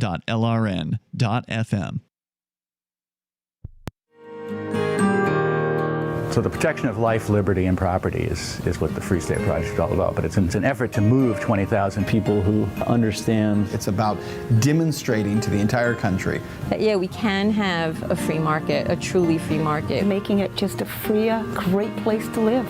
It's the world's largest voluntarist libertarian community, and it's only getting bigger. That's amazing, to be able to move to a place where other people passionately believe in being free and independent. What the Free State Project is managing to do, though, is to put their money where their mouth is. It's physically getting up across the country and saying, let's go someplace and let's demonstrate the power of these ideas. There's a lot of kind of philosophy that surrounds liberty. There's a lot of thinking about it and talking about it. But here in New Hampshire, people are doing it. 101 Reasons Liberty Lives in New Hampshire, a documentary by Free State Project Early Movers. Watch it free at 101reasonsfilm.com. 101reasonsfilm.com. Some of you asked, and now we've delivered. LRN.FM's live Keene, New Hampshire studio shows are now streamed in HD on Twitch. Visit our channel at twitch.lrn.fm and give it a follow. If you have Amazon Prime, you get 1 free subscription on Twitch. If you use it on our channel, Twitch will give LRN.FM a monthly piece of your Prime subscription cost. So please watch, follow, share, and subscribe to twitch.lrn.fm. That's twitch.lrn.fm. Breaking weather news. Belize is sunny and around 82 degrees every day this week. What's the forecast for your life? If current politics and economic prospects are cramping your freedom, escape to the tropics. ECI Development has affordable second homes for you to own or rent in Belize and other tropical countries. Places with stable governments and growing economies. Secure your freedom now. To find out more, send an email to ftl@ecidevelopment.com. You can stick it to the man and big tech. Join our FTL social mastodon at social.freetalklive.com.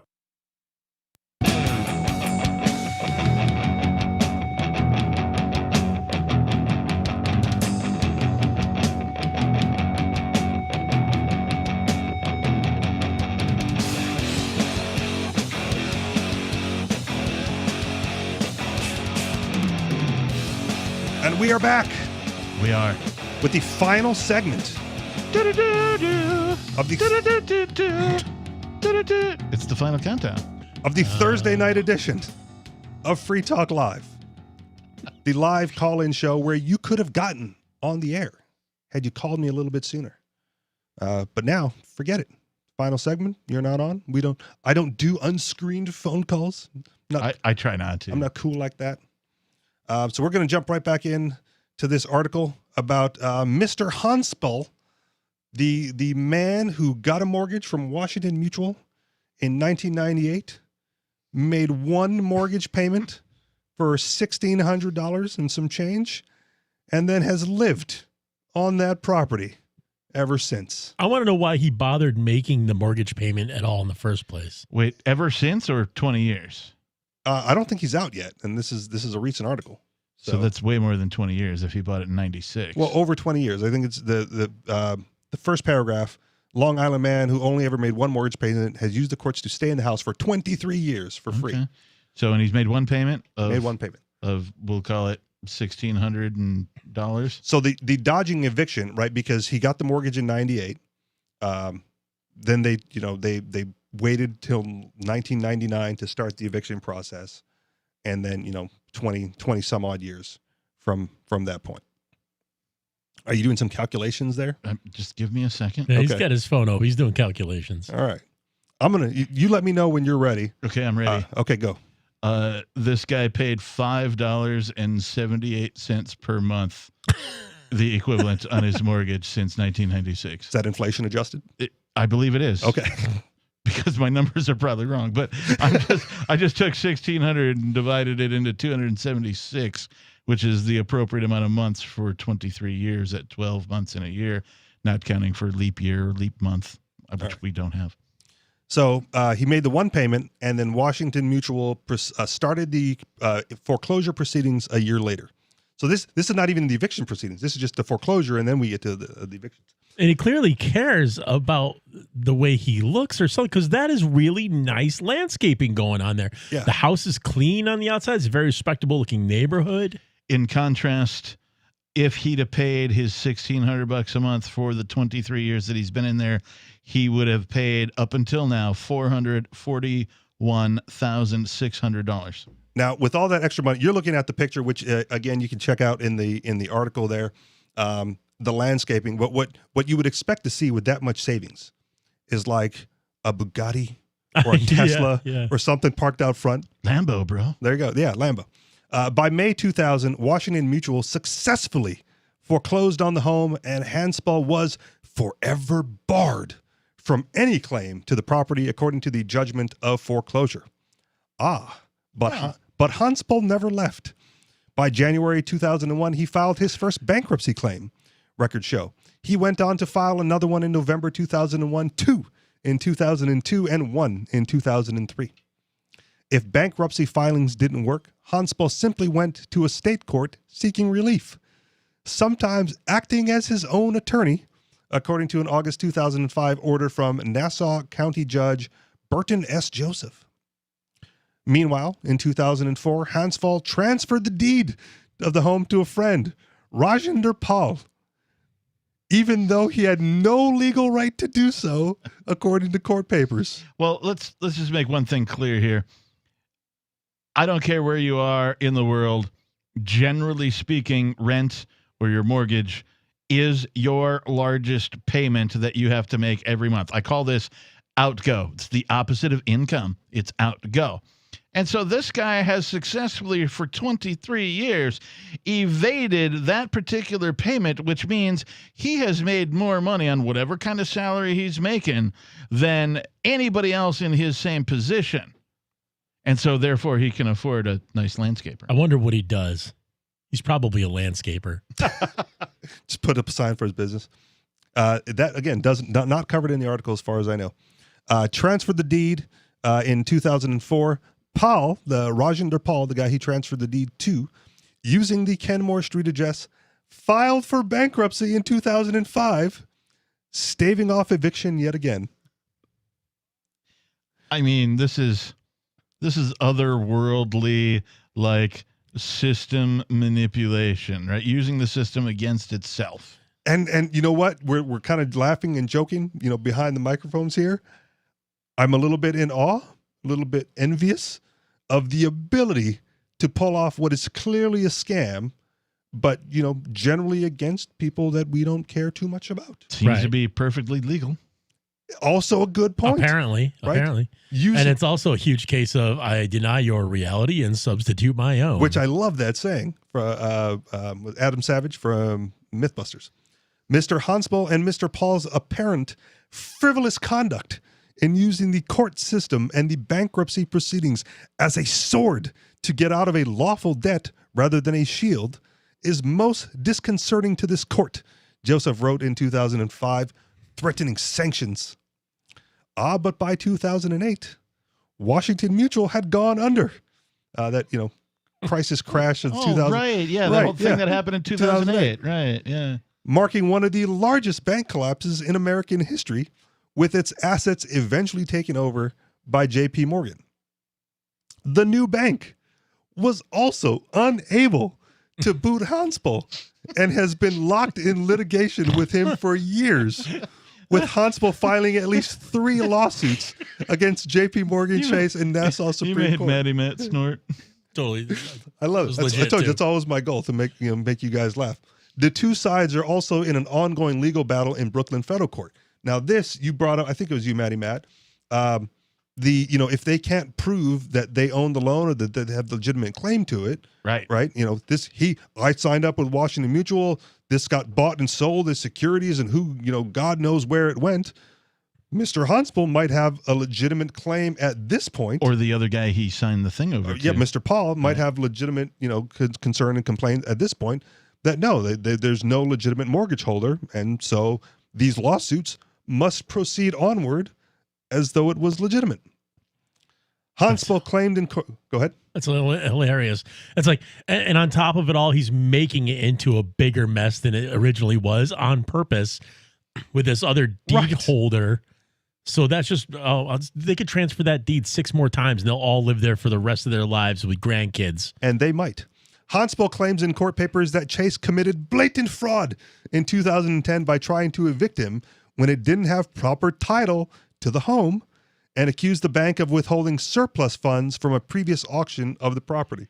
I wonder what he's doing about property taxes. I say this because I don't know how it goes in, where is this, New York? Yep.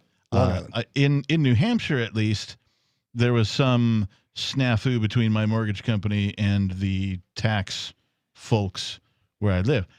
Normally, your property tax is rolled into your mortgage. I got a letter from the tax people in New Hampshire going, hey, we haven't received your tax payment. And so I called the mortgage company and they're like, no, that's our bad. We switched systems. We'll notify them. And they did. And it was all fine.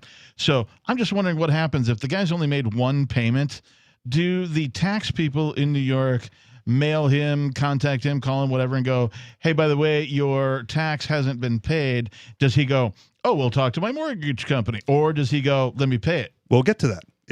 I'll make sure to get to that. It's in the article? Nice. By May 2018, Chase unloaded the property to Diamond Ridge, which offered Hansel $20,000 to leave. He didn't take the deal and instead filed for bankruptcy again in 2019 and 2020. Another purported occupant of the house, Boss Chawla, filed bankruptcy 4 times in 2019, as did another resident allegedly named John Smith, who filed once. That's great. There always seems to be a new occupant who pops up at the last moment, said Diamond Ridge attorney Katz. They never show up in court. At least one judge thinks it's time for Hanspaul to go. The history of this case, going on for approximately 20 years, must come to an end, Nassau District Judge Scott Fairgrieve wrote in a December 2019 housing court proceedings. This answers your question, Captain. Diamond Ridge has spent $150,000 on legal fees and paid $50,000 in property tax since purchasing the home, said member Max Sold, who added that as of this writing, we still have no known end in sight. So they gave the guy $20,000 and they spent $200,000 on whatever else. They offered him $20,000. He did not accept it. Okay, so and then the property company spent $50,000 in property tax. The pandemic may give Hanspaul yet another reprieve, who said the COVID-19 backlog in New York Housing Court has kept them from pursuing their eviction efforts. Hanspaul did not return messages. That'll do it for the article, and that'll do it for us tonight. Find out more about Free Talk Live at freetalklive.com.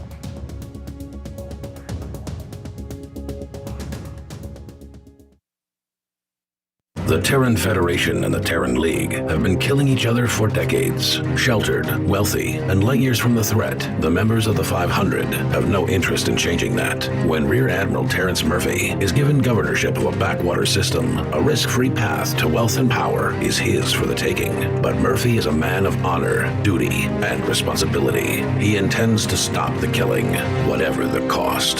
Governor, by David Weber and Richard Fox, from BaneBooks.com. Are you tired of governments murdering people around the world? Stop using their money. There is an alternative. Bitcoin is a stateless, free market, non-political currency. Bitcoin cannot be inflated or controlled by any government. By using their money, you are helping the state. Stop doing it. You have an incredible alternative available now. Learn it, use it, spread it.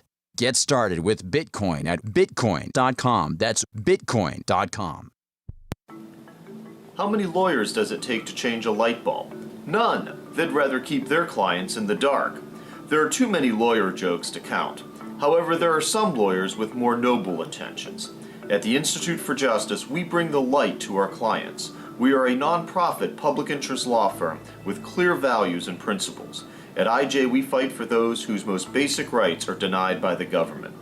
Visit our website today at ij.org.